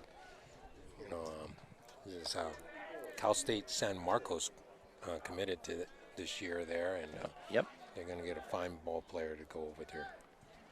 Panuelos struck out but reached first on the wild pitch for strike 3. And it's up to him now with 2 outs, and the base is still loaded. Beck will continue to work out of a stretch. Rosales at third, Morales at second, Rasmussen at first.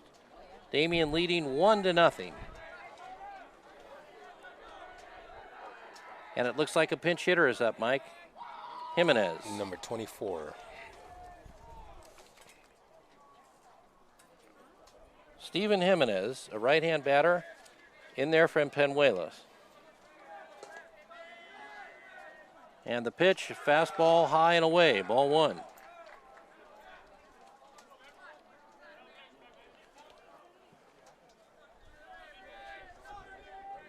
Back in a high stress situation here. He has struck out 4. Long, long look at Porter. And the 1-0 pitch. Curveball gets the corner, and South Hills is livid. Porter did a nice frame job on it. The home plate umpire waited his sweet time to call it a strike, but the right arm went up, and it's 1-1. Ryan Mullen has ceased his warm-up tosses. He wants to see what's going on. 1 ball and 1 strike to Jimenez, the pinch hitter. Beck ready and delivers. Off-speed curveball, and he's way out in front of it. 1-2, and he's 1 pitch away from getting out of it, Mike. Yeah, he's in control right here. It's his. He's going to be able to do what he wants. He could throw whatever pitch he wants here. He's the one that's going to be able to be as successful. I wouldn't be surprised if that same pitch comes again. Jimenez called in cold off the bench to face Beck. Beck steps off the rubber. Jimenez steps out of the box. Rosales dancing off of third base to try and distract Beck. Alec check signs with Porter, delivers, and it's looped down the left field line, foul. That made a lot of hearts flutter. Yeah. With 2 outs, that might have cleared the bases if it fell unfair, but it was fouled by a good 10, 12 feet. And so the count remains 1-2. I think, Mike, he was looking for that breaking ball, and he got the fat part of the bat out in front of it, but only with 1 hand. 1-2 to Jimenez. Beck ready. Fastball popped up. In foul territory, may be playable. Porter and Muller over, and it's caught by Alec Beck, of all people. Alec Beck got between Muller coming in from first And Porter coming up from the catcher spot, and it was Alec Beck who made the out, and he pitches out of the jam. No runs, 2 hits, 3 left, and the score at the end of 3.5. Damien 1, South Hills nothing. We'll be back. This is Damien High School Baseball. What an inning.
Oh, no. Going to the bottom of the 4th inning of a 1-0 game. Uh-oh. Yeah, we haven't. Yeah. Thank you. Thank you. Thank you, young lady. She has no idea. Yeah. We had a little parasol put in our view. All right, here's Dunn. Doubled and scored the only run of the game. And he swings and hits a ground ball on 2 hops to third. And the throw to first gets him. 1 pitch, 1 away. If you're wondering about the pitch counts, Alec Beck has thrown 63 through 4 innings. And for Sterling Paddock, he's at 49. His efficiency and command has improved as the game has gone on.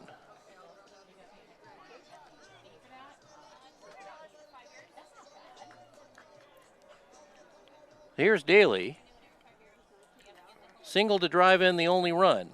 You remember Dunn moved over on a wild pitch and scored on Daly's single, and the fastball is at the knees for a strike. I don't know if anyone anticipated Damien being involved in a 1-run game, not a team that's averaging almost 9 runs a game. Ground ball to third, and the throw gets Daly. So 2 straight ground balls to the third baseman, and there are 2 quick outs in the Damien 4th. I was talking to that young man, Daly. I was telling him the other day when I saw him in number 44 in pinstripes, which obviously you already know. It's my favorite team. And I asked him, do you know who's a famous Yankee that wore number 44? Did he know? No. Okay. Well, you know, I'm surprised you didn't ask him to turn around and bat left-handed. Yeah. All right. So we got 2 down, and here's Joel Porter, who at least like Reggie Jackson bats from the left side. And the pitch is inside, ball 1. No, but I was surprised that there was another player that was warming up from the Damien team that yelled out Mr. October, Reggie Jackson. Nicely done. The 1-0 pitch is a little slider in there at the knees, 1-1. No runs, 1 run, 2 hits, no errors for Damien. No runs, 3 hits, and an error for South Hills. 2 down, bottom of the 4th. And the 1-1 pitch to Porter is low. Now it's 2-1. Damien averaging 10.5 runs a game in league and 8.5 plus overall in 25 games. The 2-1 pitch is a fastball high, and out on deck is Matty Clark. In case you're wondering, Jimenez took over for Panuelos in center field, at least according to Game Changer. Off-speed curve, low. So Porter walks. That's only the 3rd walk of the ball game for Sterling Paddock. And here comes Matt Clark and Aaron Murphy coming out to the mound. I think what South Hills really hoped for there, Mike, was a 1-2-3 quick inning, and so you wouldn't even have to deal with Clark. Yeah, I didn't see nobody warming up on the South Hills bullpen side. So with that being said, it looks like he's still in there. Yeah. Yep. Just a little visit. Yeah. One of the South Hills coaches goes down the right field line to configure the defense. Speaking of numbers, I believe we have a pinch runner in for Mr. Porter. So Joel Porter, the catcher, comes out, and Nick Hernandez will come in and run for him.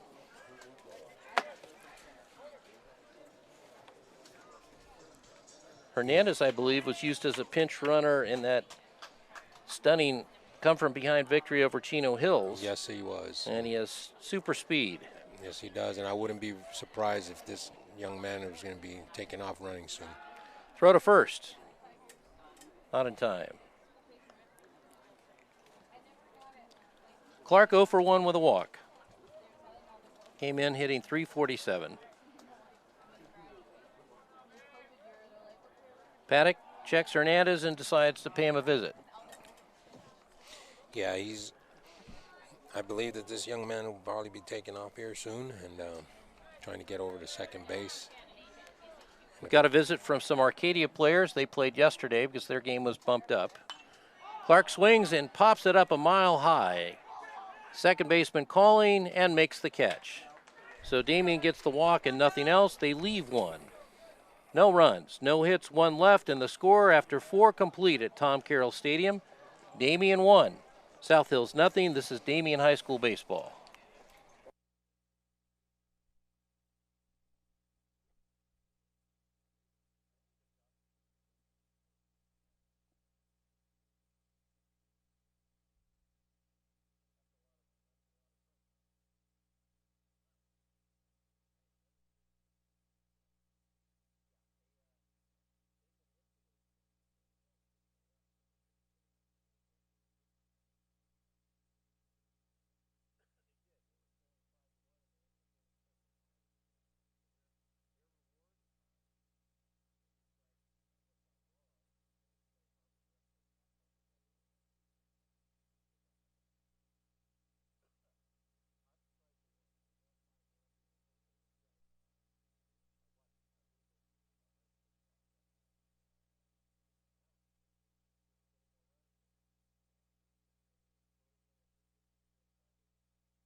Top of the 5th inning at Tom Carroll Stadium. Guy groupie with Mike Lopez down the left field line with a cast of hundreds, if not 1,000, sitting in to watch a terrific CIF Division I high school playoff opener between Damien and South Hills. The Spartans lead it 1-0 after 4,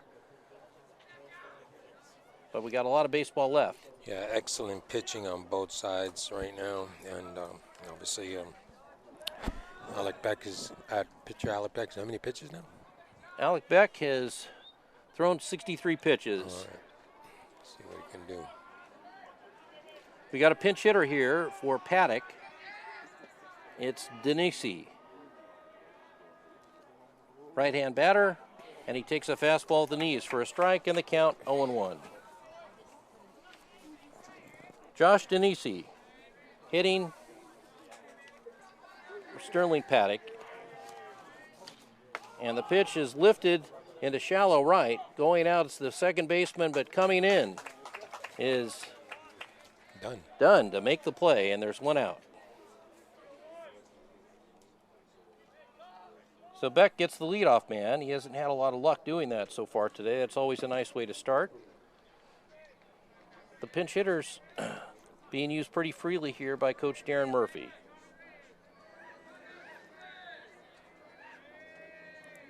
So we go to the top of the order, and Cibrian, who's 1 for 1. Reached base both times. He also walked. Shows bunt, and it's high, ball 1.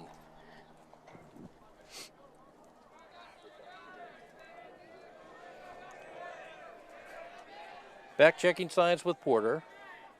Love to get through this inning at 75 pitches or below. And that's at the knees for a strike, 0-1. Ryan Mullen throwing again in the Damien bullpen. Alec has good command. He's, you know, strikes. Looks really good. Mansour even with the bag. Off-speed curve. Over. No. Ooh. Man. Boy, you just can't get that call sometimes today. That one looked That really looked good. like it was at the letters. Andy Nieto can't believe it. That was almost a clipboard tosser. 2-1.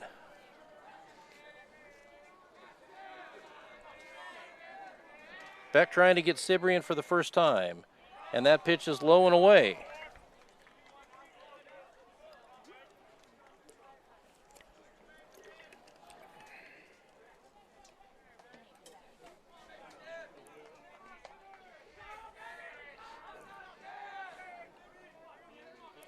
Cibrian looking for a pitch to drive. Beck delivers. He shows a bunt. This to clutter his mind, and it's taken for a strike. 3-2. South Hill's doing everything he can to run out the pitch streak.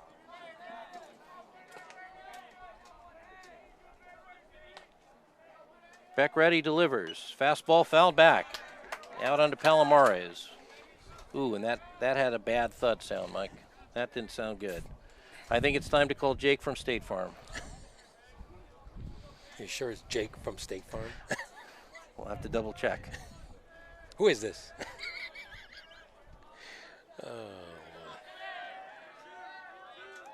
Beck with another 3-2 pitch on the way.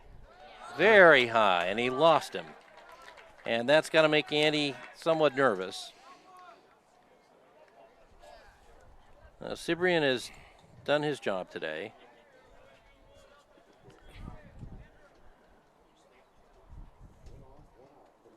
Mullins going back to pitching, warming up in the bullpen.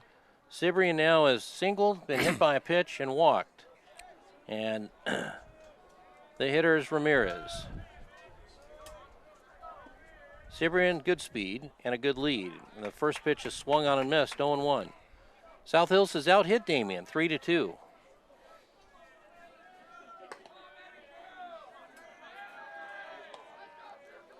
Ramirez is 0 for 1. Right-hand batter. Damien at double play depth. And it's a ground ball wide to third. Nice stop by Mansour. They get the force, the throw to first. Scooped up by Muller. And it's a third double play of the game for Damien High School. 5-4-3. Great play by Mansour. A nice pivot at second. And a very nice scoop again by Muller. No runs, no hits, no one left. And at the end of 4.5, Damien 1, South Hills nothing. What did you think of that one, Mike? Well, that was great. I mean, what was that, the third double play? 3 double plays. 3 double plays today. And obviously Damien's getting the ground balls that they need to, you know, get out of the inning quickly. And sure enough, Alec Beck is pitching an outstanding game, which it looks like he's going to be leading off the next inning. Am I right? Yep. And as we had mentioned, the ideal, I think, for Damien was to get back through that inning at 75 or below, and he's had 74 pitches. Damien has turned a season-high 3 double plays, getting a really good feel for what a good infielder Sebastian Arguelles is. That has really good footwork around the bag, and Damien would not be leading this game, I don't think, without turning those double plays. Yeah, Damien needs to do what they can to get a couple runners on the base path right now, and like that they can get a couple more insurance runs to try to lock up this win. So through the magic of the special high school rules, even though Sterling Paddock was pinch hit for, he's still on the mound. And he will face his counterpart, Alec Beck. Beck, Muller, Arguelles here in the bottom of the 5th for the Spartans, who really want to get their offense going.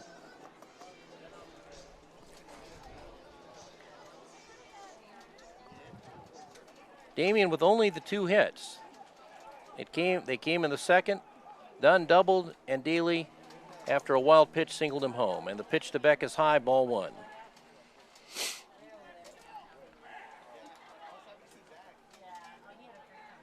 Paddock now from a windup, and the pitch is laced to left center, and it's going to fall for a base hit. And Wells picks it up and flings it in, but it's a leadoff double for Alec Beck. Second double of the game for the Spartans, and a very good way to start the inning.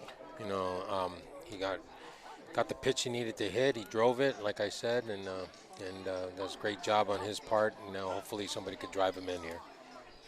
Sterling Paddock at 58 pitches has struck out 1 and walked 3 and scattered now 3 hits. But this will be a test, and this is the one time in the lineup where you could say, I would not expect a bunt, Mike. No way. Mueller hitting an even 400 coming into the game, 6 home runs to lead the club in the baseline league, and a stunning 31 runs batted in. Big left-hand hitter. Fake throw to second, and no play. South Hills has somebody warming up in the bullpen. Looks like a right-hander. Interestingly, Mike, no one's there to protect him, as typically would be required. And a little slider cuts away from Mueller, and he swings through it 0-1. Alec Beck, above average speed at second. If the prior innings have been any indicator, South Hills will try to keep him tied up. The 0-1 pitch in the dirt. Blocked by Anderson. Beck gets a great read, and he's into third with a slide. Great base running by Alec Beck, just doing what he's taught. Get his good secondary, and on a pitch in the dirt, advances. It'll be scored as a wild pitch, and now Damien has a runner at third with nobody out, and South Hills has no choice but to bring up the infield, and nobody wants to do that really against Mueller. Pitch swung on and missed. 1-2. This is where you really want to stay within yourself and not do too much. Right. The only thing you need to do is hit a ball on the right side of the field and get yourself an RBI here.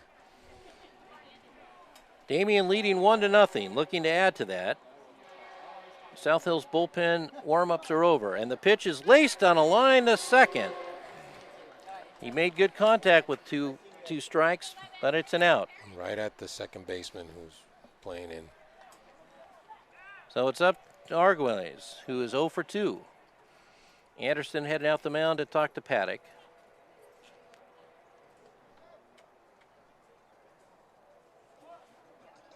And Robbie Mansour is on deck. Andy Nieto takes advantage of the timeout to talk to Beck at Arguelles and Mansour and first base coach Chris Casey. It's a quorum now, Mike. Yeah, you know what?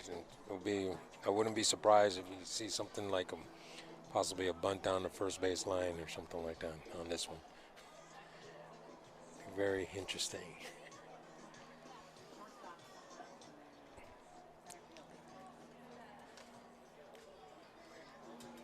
Is Beck coming out?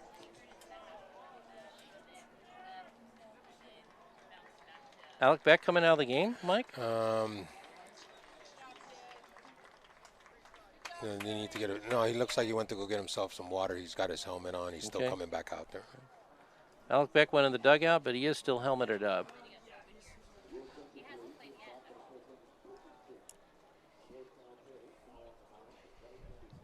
Yeah, a new pitcher coming in for South Hills, it looks like. And the Huskies will make a pitching change. You can get his number, Mike. We'll try and figure out who he is. All right. Let me see here.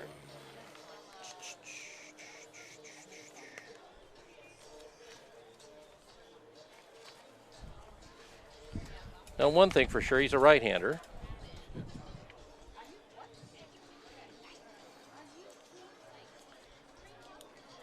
And while we try and identify the new pitcher, we can tell you that Sterling Paddock comes out of the game. Number 20-something, 28 or 26 maybe? Can't tell. 26? Is there a 26? He's already in the lineup. If it's 28. 20, is that? I can't tell. Oh, okay. Game Changer has told us. Number 23, Matthew Lorenzano. a right-hander, is on the mound. He's the new pitcher. Sterling Paddock pitched very well. He went 4 1/3, gave up so far 1 run. It was earned. He struck out 1 and walked 3 and scattered 3 hits. He threw 59% strikes, and he threw a total of 64 pitches. Beck will be his responsibility, and if he does score, his run would be charged to the account of Paddock. We have Caden Muller warming up in the bullpen. Cade Muller has come in from first base, and the left-hander now taking some warm-up tosses, and we'll see how, if Damien reconfigures its infield, and see who would move over to first base if he pitches.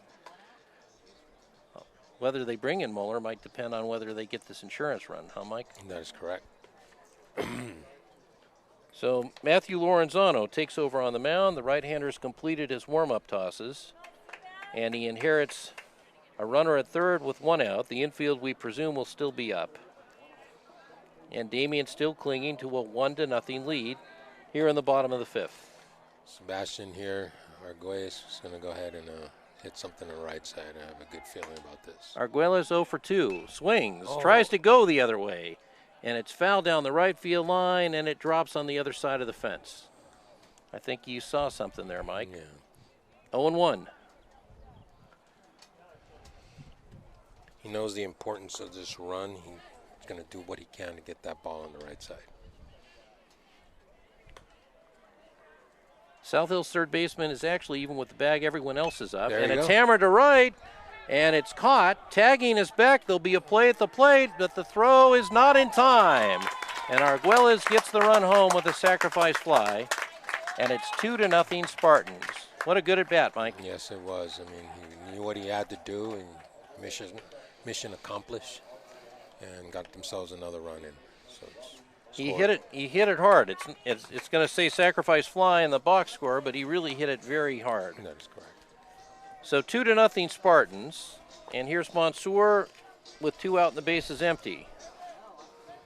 And Damien 6 outs away from advancing to the second round. Pitch is popped up foul behind the plate.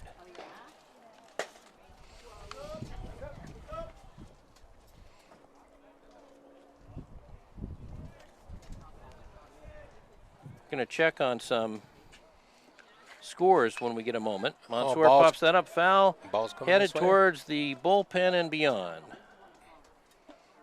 Just behind Zoltar Turtle cage.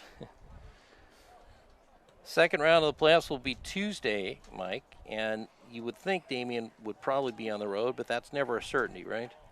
Yeah, it's unknown. I don't even know how that would work.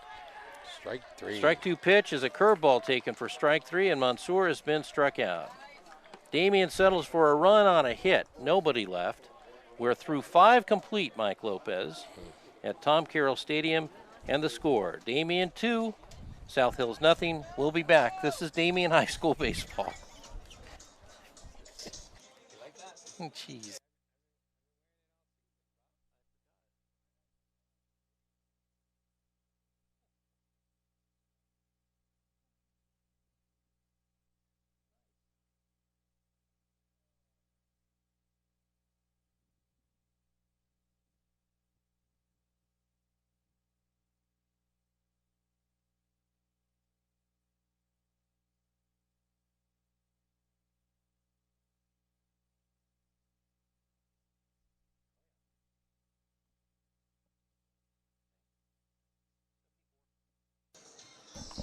We're back at Tom Carroll Stadium,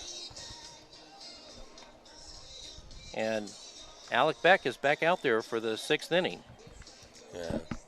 Pitch count looks good. He's averaging, what, about 12 pitches an inning? A little bit more, but Yeah. I think getting that insurance run meant something. We're trying to check on Max Preps for some other scores of the Baseline League teams. So let's take a look, Mikey. Nope, nothing posted yet. A lot of action going on. When did they start? One of the other leagues started today. The others play tomorrow. Okay. But 4 total teams from the Baseline League in the playoffs. All right, let's go to the 6th. Damien needs 6 outs to win this game. Rosales 1 for 1. Right-hand batter stands in against Beck. Brian Mullen throwing in the bullpen, but Caden Muller is back at first base. And the fastball is in there at the knees, 0-1.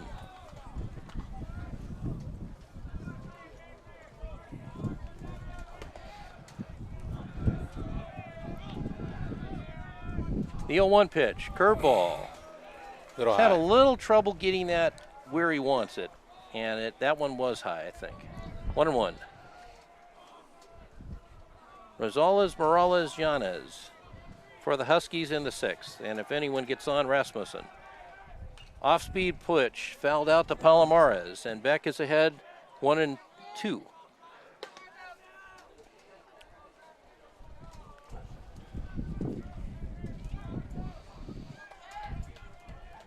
If we get any other Division I scores, we'll pass them along to you as well. Beck ready. 1-2 pitch, just missed. Tight strike zone today, Mike. Yes. But consistent, I would say. Yes, it has.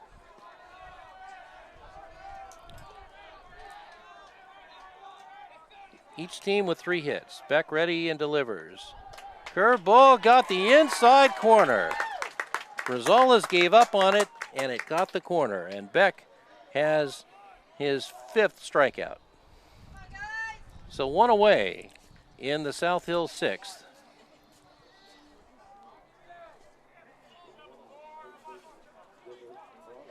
Morales 1 for 2. South Hills has left 5, but that's a little misleading. They've hit into 3 double plays. Curveball over, and Beck looks like he's really in command now. I wasn't there, Mike, but as I've read, in 2016, when South Hills beat Damien in a CIF semifinal game at South Hills, Damien hit into at least 1, if not 2, key double plays, which might have been the difference in that game. If I remember correctly, what was the score, like 4-1? That's, yes, and Damien was threatening late, hit into a key double play, and as so often happens at Tom Carroll Stadium, the wind is whipped up. Beck standing tall through the wind, and the 0-1 pitch, off speed, and it's fouled to the backstop, and he had him tied up in knots in that one. 0-2.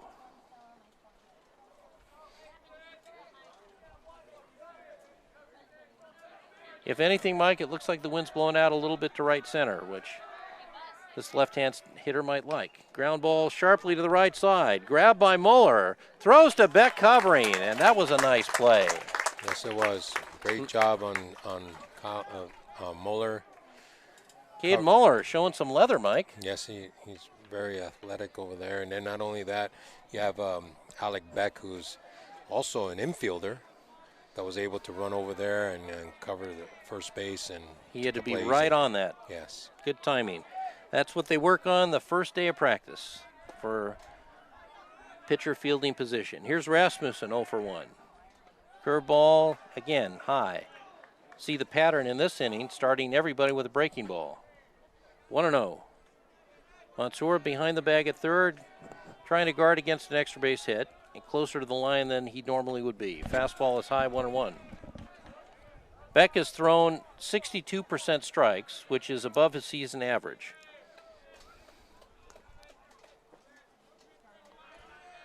Alec checking signs with Porter, who's done a nice job behind the plate. And the fastball gets the outer half. 1-1. Wouldn't be surprised to see a breaking ball here, Mike. Ryan Mullen has thrown about 2 innings in the Damien bullpen. He's going to take a break.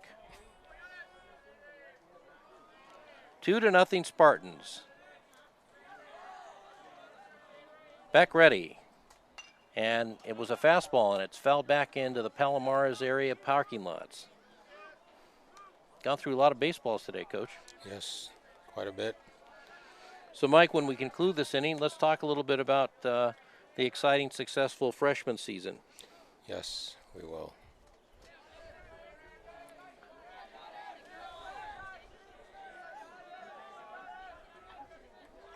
Two and two. Beck ready, delivers. Off-speed curve, fouled at the plate, and Rasmussen did a nice job to stay alive. Alec Beck will now prepare himself for his 86th pitch. He has struck out 5 and walked 3.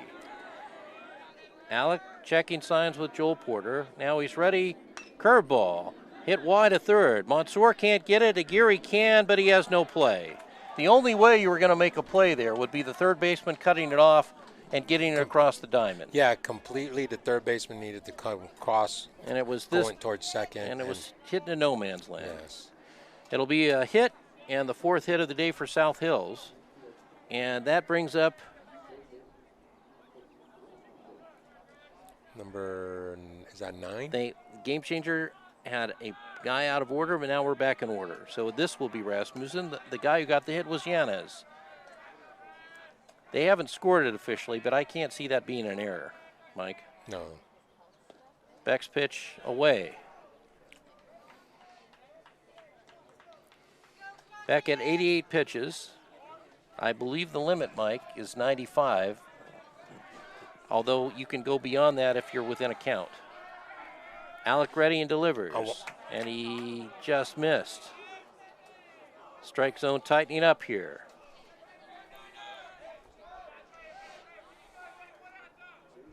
Two and 0. 2-0 Damien. Bottom of the 6th. 1 on, 2 outs. Tying run at the plate. Beck ready. Fastball gets the corner. He's gotten that pitch all day. 2-1. And Ryan Mullen, after some Gatorade, pitching again in the bullpen. And boy, he looks like he's throwing hard.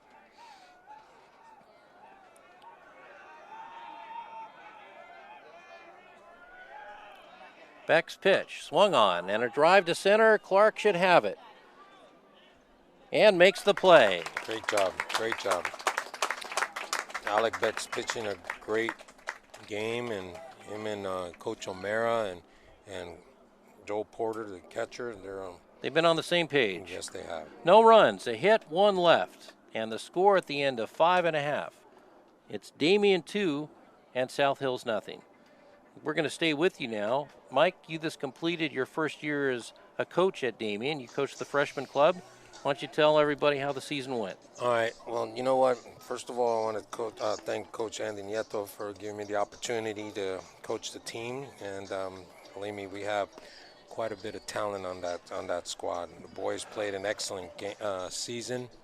You know, at first, it was due to the restrictions that we had. We didn't know exactly where we would be, but we were able to complete. Normally, it's a three games per team season.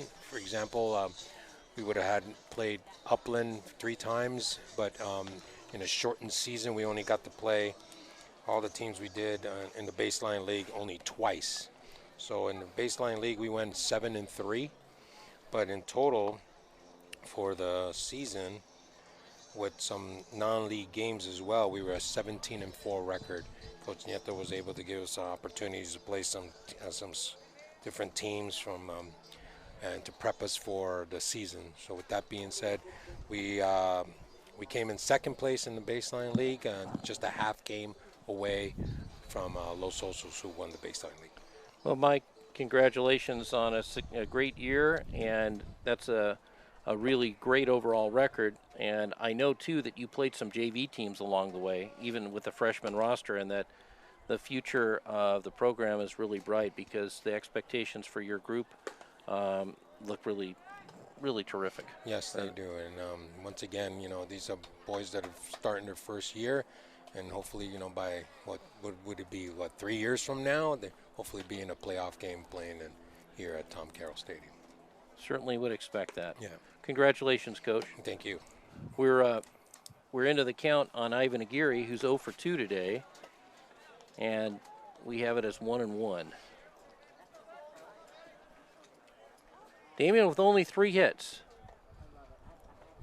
Cade Muller throwing in the bullpen. Aguirre goes to right center field, moving over to the right fielder to haul it in.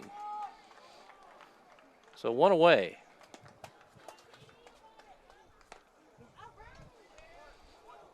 Cade Muller will likely come in and pitch the 7th, I'm going to expect, Mike. Yeah. And the question is, how do they switch that around? Who goes in plays first? I believe what would it be, the left fielder? They bring in Tyler Daly. Tyler Daly. I've seen him at first a few times, and I was able to look up the CIF rules of pitching, and it looks like for varsity level, it shows that it's 110 pitches. Well, and so Beck is at 93, well within that. Yeah. Here's Dunn, takes inside. Dunn 1 for 2, doubled and scored the first Damien run. What a terrific looking young ball player. And the pitch, low. 1-1. On deck is Tyler Daly, who we do expect will probably go to first if Muller takes over on the mound for Beck. Swung on, line drive, base hit into left field. So J.D. Dunn continues to impress. That's his 2nd hit. Damien's 4th as a team. He's the only Damien player with 2 hits. Let me tell you something, that kid has a lot of talent. I mean, it's just remarkable. He stays within himself. He's able to drive the ball all over the field. He knows exactly what he needs to be doing. Not only that, very, very respectful kid. Comes up, says hello every time he sees me here at Tom Carroll Stadium here at Damien High School, and very respectful. Great job in his parents and raising a great boy there. He is, according to Coach Nieto, perhaps his most coachable player. Yeah. Throw to first. Wonder if they might put a little play on here, Mike. Yeah, how many outs? I'm sorry, I missed it. There's nobody out. Oh, No, 1 out. Excuse one me. out, Yeah, one okay. out. Ivan made the out. You've got Daly here, who's 1 for 2 and has an RBI. Throw to first. Certainly, South Hills expects something to be in the works. Right. If you're just joining us, 2-0 Damien, bottom of the 6th. Alec Beck has picked 6 shutout innings. And his day may be done. We're not quite sure. Pitch runs inside.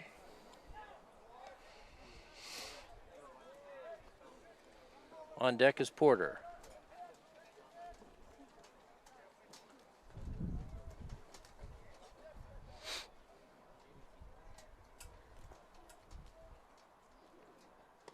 Lorenzano delivers, and it picks up the corner.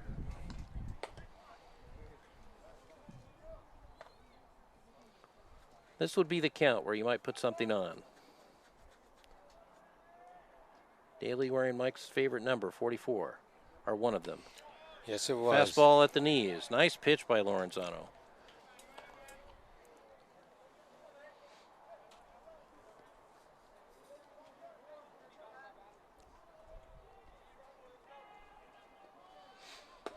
One of the great numbers in American sports lore. Hank Aaron, Jerry West, Reggie Jackson. Telling you, I got myself a sports encyclopedia here, man. I'm so blessed to have you right next to me here, guy. Well, Hank Aaron has passed away, and we were thinking of him a little bit. All those great Hall of Famers who passed away over the last year. Yeah. He was certainly one of the true greats of the game, and in my mind, still the all-time home run leader. But that's a conversation for another time. Yeah. 2-2 to Daly. South Hills at double play depth. Another throw to first, and they got him. Oh, they got him. That was They got him leaning, and a great pickoff throw by Lorenzano. He threw it like a fastball, but he also threw it right to the corner of the bag where Dunn was trying to put his hand. So he's picked off. The way Andy's reacting is, I don't think a play was on. Yeah. So just like that, we go to 2 outs. No, we should go to a replay booth for that one. The pitch is popped up. Middle of the by the first baseman. Oh! Wow. Man, I'm glad he's not a fireman. That would have been scary. And so Daly is retired, and after the pickoff, Damien goes pretty quickly. No runs and a hit, no one left. We're through 6 at Tom Carroll Stadium, And we're going to the 7th. And the score, Damien 2, South Hills nothing. Now, since we have a break in the action, we were talking about Hall of Famers that have passed in this past year. Hank Aaron, you mentioned. Didn't he have a teammate, Phil Necro? Phil Necro was. And he also passed away, too. Yeah, right? he played a good part of his career with the Braves and with Hank Aaron. Right. Necro ended up playing for a number of teams, including your Yankees. Yeah. But he was a 20-game winner at least a couple times with the Atlanta Braves. And the Atlanta Braves team that had Hank Aaron and Phil Necro have the historical distinction of being the first team to win the National League West when they went to divisional play in 1969. Unfortunately, they ran into the Miracle Mets. Right. But yes, and Phil Necro, one of the great knuckleballers of all time, among that great group who passed away. And that would include Damien supporter and Dodger Hall of Famer and legend icon Tommy Lasorda. Yeah. We need to mention him. Tommy was a fan of Damien. He attended Damien games. He had a visit to Damien playing at Upland in 2019 when Damien was on the way to a league championship. And he appeared when Damien was down 7-1. And before we all packed up and left that day, Damien had won the game with some good vibes and wishes from Tommy. And I still remember to this day, Mike, he not only took a picture with every Damien player and family member, but Upland players and family members and fans. And until everyone had their picture, even though Tommy was obviously up there in age and not in great health, he took a picture with everybody. Yeah, rest in peace to all those Hall of Famers, Mr. Lasorda, Mr. Aaron, Hank Aaron, and Mr. Necro, and maybe some other ones out there. So we have gone to the 7th. Guess who's back out there? Yes, Alec Beck is on the mound. Caden Muller is back at first base, out of the bullpen. And thanks, Mike, for looking up the pitch count. That rule seems to change every year. Beck is at 93, and he's going to face Evan Burns, who's 0 for 2, left-hand batter. And he's going to give Beck maybe a chance to finish this and pitch a shutout. Alec ready and delivers, and the pitch is high, ball 1. Ryan Mullen is throwing in the bullpen. Kind of the shadow pitcher for today. Beck ready, and the 1-0 pitch. Check swing, fouled at the plate, 1-1.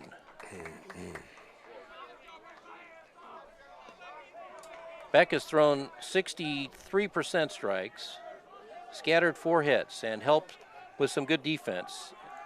3 double plays, and the pitch is popped up. Third base side, Mansour makes the catch in fair territory, 1 out. And it's worth saying, Mike, that while Damien has been terrific today with the double plays, defense has not been their strong suit. They've averaged almost 2 errors a game, but they've upped their game for the playoffs with the leather. Yeah, they're going to have to. They're going to have to keep playing the way they just did today, and to keep advancing and see if we can just get these last 2 outs like that we can advance in the next round. Panuelos, who got pinch hit for by Jimenez earlier, is back here by the miracle of the high school reentry rule, Mike, and one day you'll have to explain it to me. He was 0 for 1, pitch in the dirt.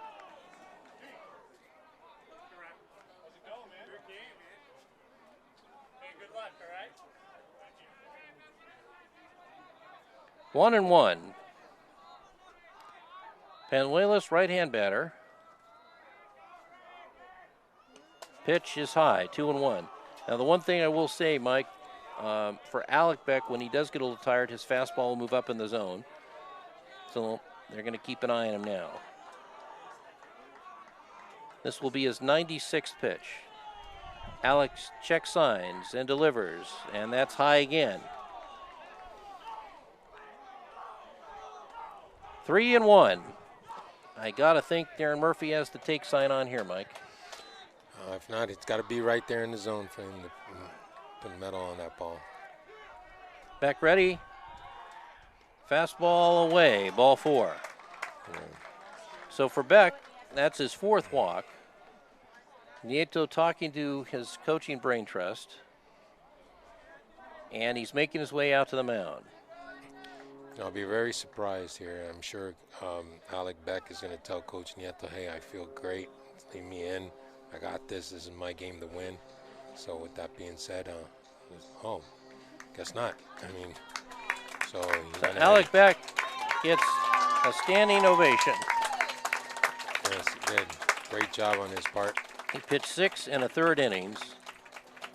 So far has given up no runs, struck out 5, walked 3, gave up 4 hits. And he could only win this one.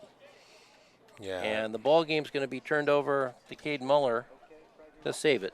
Yeah, and like I mentioned before, it looks like the left fielder is going to go out and get his first base glove, which is So Tyler Daly will go first. from left field to first, and it looks like Greeno. Christian Greeno gets a glove, and he'll go out to left, Mike? It looks like he's heading over to left field. Yep. Number 35 will go out to left field, and he'll be And so Beck's day is done. He's come in. right. 90, actually they finished him with 101 pitches. He threw a 60% strikes. Great outing for Alec. Yes. And again, he can only win it. So Caden Muller, the Long Beach State commit, is out there to try and save it. And it will be a save situation. We should probably look up and check in on Cade Muller's stats. He has not pitched a lot.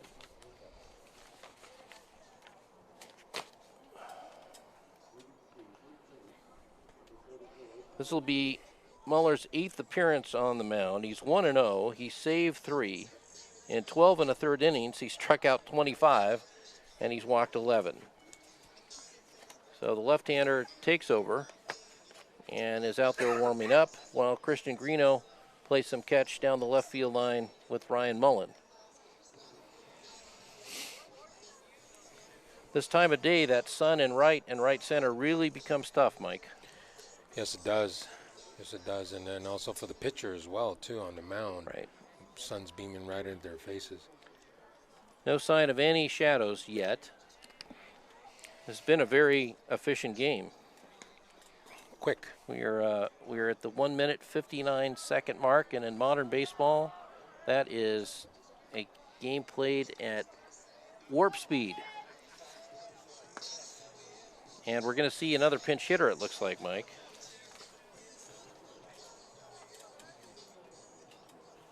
Ethan Malone, number 9, is announced as a pinch hitter.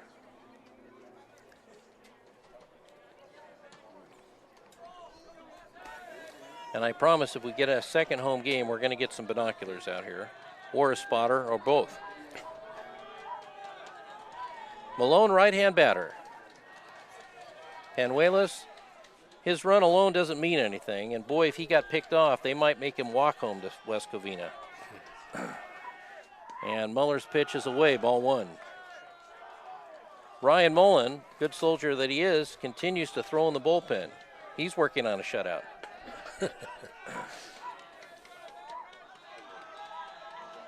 Muller checks the runner and comes home, and Malone fouls it at the plate 0-1.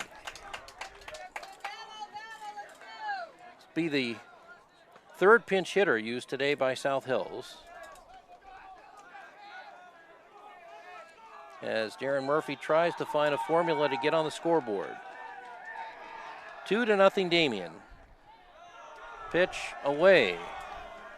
Looks to me like Cade might be working a little fast, Mike. A lot of adrenaline. A lot at stake here. Got to get the outs. That runner on first base doesn't really mean much. Get yourself an out here. Muller ready. Delivers. Fastball. Swung on and missed. 2-2.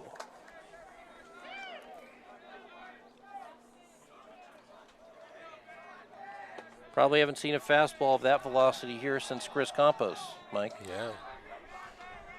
He's now at St. Mary's, the closer in the 2019 team. Shout out to Chris Campos out there. 2-2 pitch. Check swing. No. Full swing. It's a wild pitch. First base was occupied. The batter is going to be out. But on the play, Panuelos takes second base. So it is a strikeout. We got 2 away now. That would have been a more disastrous play with 2 outs.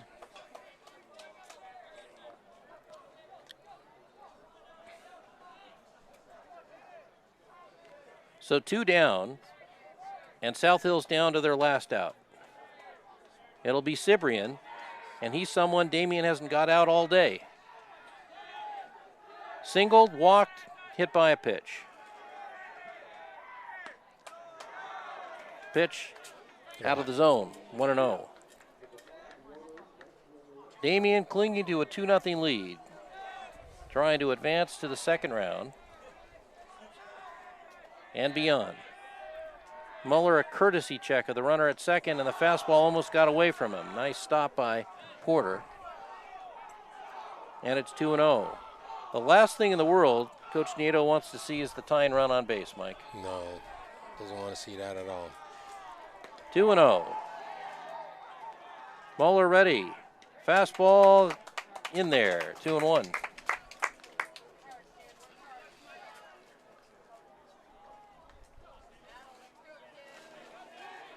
Big crowd has seen a really great high school baseball game today. 2-1. Low, ball 3.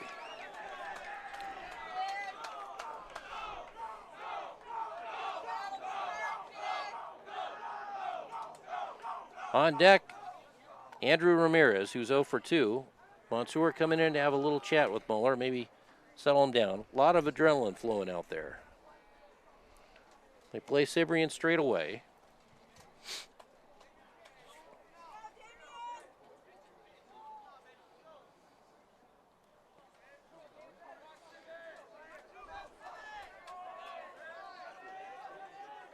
Muller trying to come back in the count and finish things up for Beck. 3-1. Fastball in there, and the count goes full.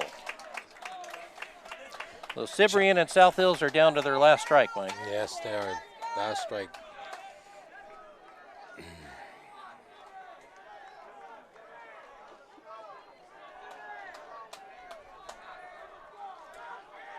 Muller staring into Porter. South Hills dugout alive, trying to support Cyprian and keep the game going. Monsoor guarding the line at third. The runner goes. Oh, hit by the and pitch. he's hit. He goes back. Panuelos will have to go back to second. The ball is ruled dead. But the tie-in run is on board, and the potential go-ahead run comes to the plate. In the person of Andrew Ramirez. And we've seen that walk before. Coach Nieto, clipboard under his arm. Looks like he's making his way out to the mound. And he's going to call an infield pitcher-catcher meeting. And what do you think they're saying there, Mike? Just pretty much just saying, hey, let's concentrate on this batter, okay, and keep the ball in front. You know, we just got one out away. You know, pitch to contact maybe. You know, be very careful. Let's not try to have him get a single or a double or anything. You know, and I'm sure he's going to tell his outfielders the same thing, no doubles. That's going to be the big deal. Yeah. You're going to have your corner infielders guard the line, right? Yeah, guard the line. Make sure there's no doubles or triples, or you know, everybody play, you know, their positions and be ready. Just one out away from winning this. So here's Ramirez, right-hand batter. Panuelos at second, Cyprian at first, both with good speed. A gapper probably scores them both. Muller delivers. Fastball inside. Those last outs, always the hardest to get, right, Mike? Yeah.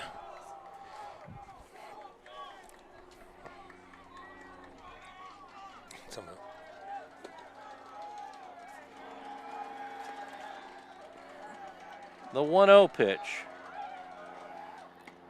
High, and it's 2-0. And it's nervous time in Laverne, Mike. Hey, pitch to contact here, you know, and get yourself a strike, one strike at a time. Trust your defense. 2-0. There you Taking go. all the way, gets the corner, 2-1. Yep.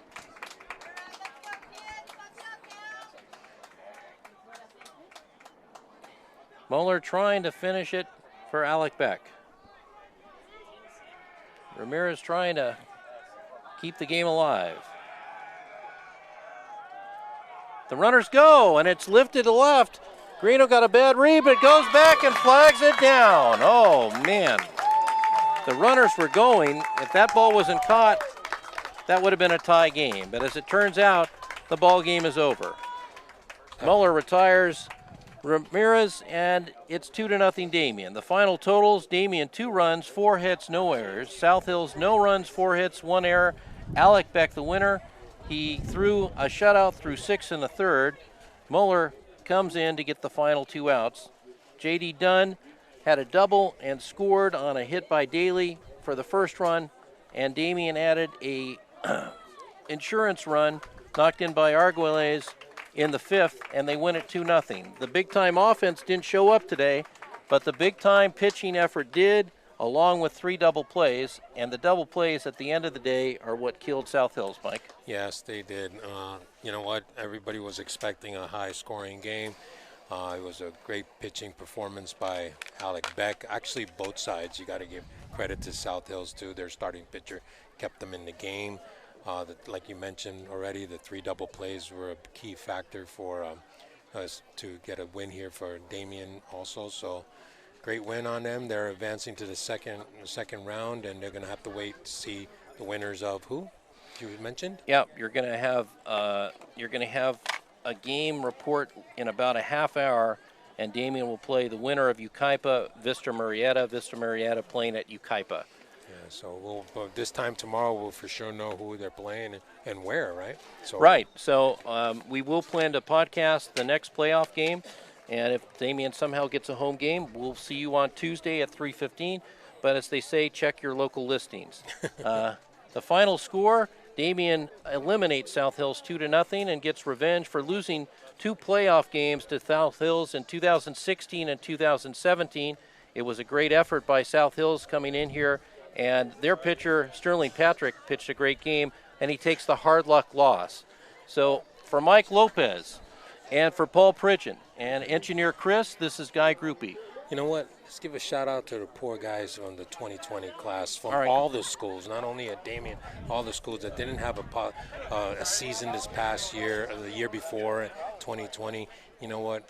I wish them all the best, and not only that, for all the Damien boys that, obviously the 2020 class that didn't have a season at all. I second that motion. It's great to be back here at Tom Carroll and back to be playing ball. Good luck to the Spartans the rest of the way. Right. For Mike Lopez, Paul Pridge's engineer Chris, this is Guy Groupie from Tom Carroll Stadium, wishing you a pleasant good afternoon. The final score, Damien 2, South Hills nothing. Okay. Good afternoon, everybody.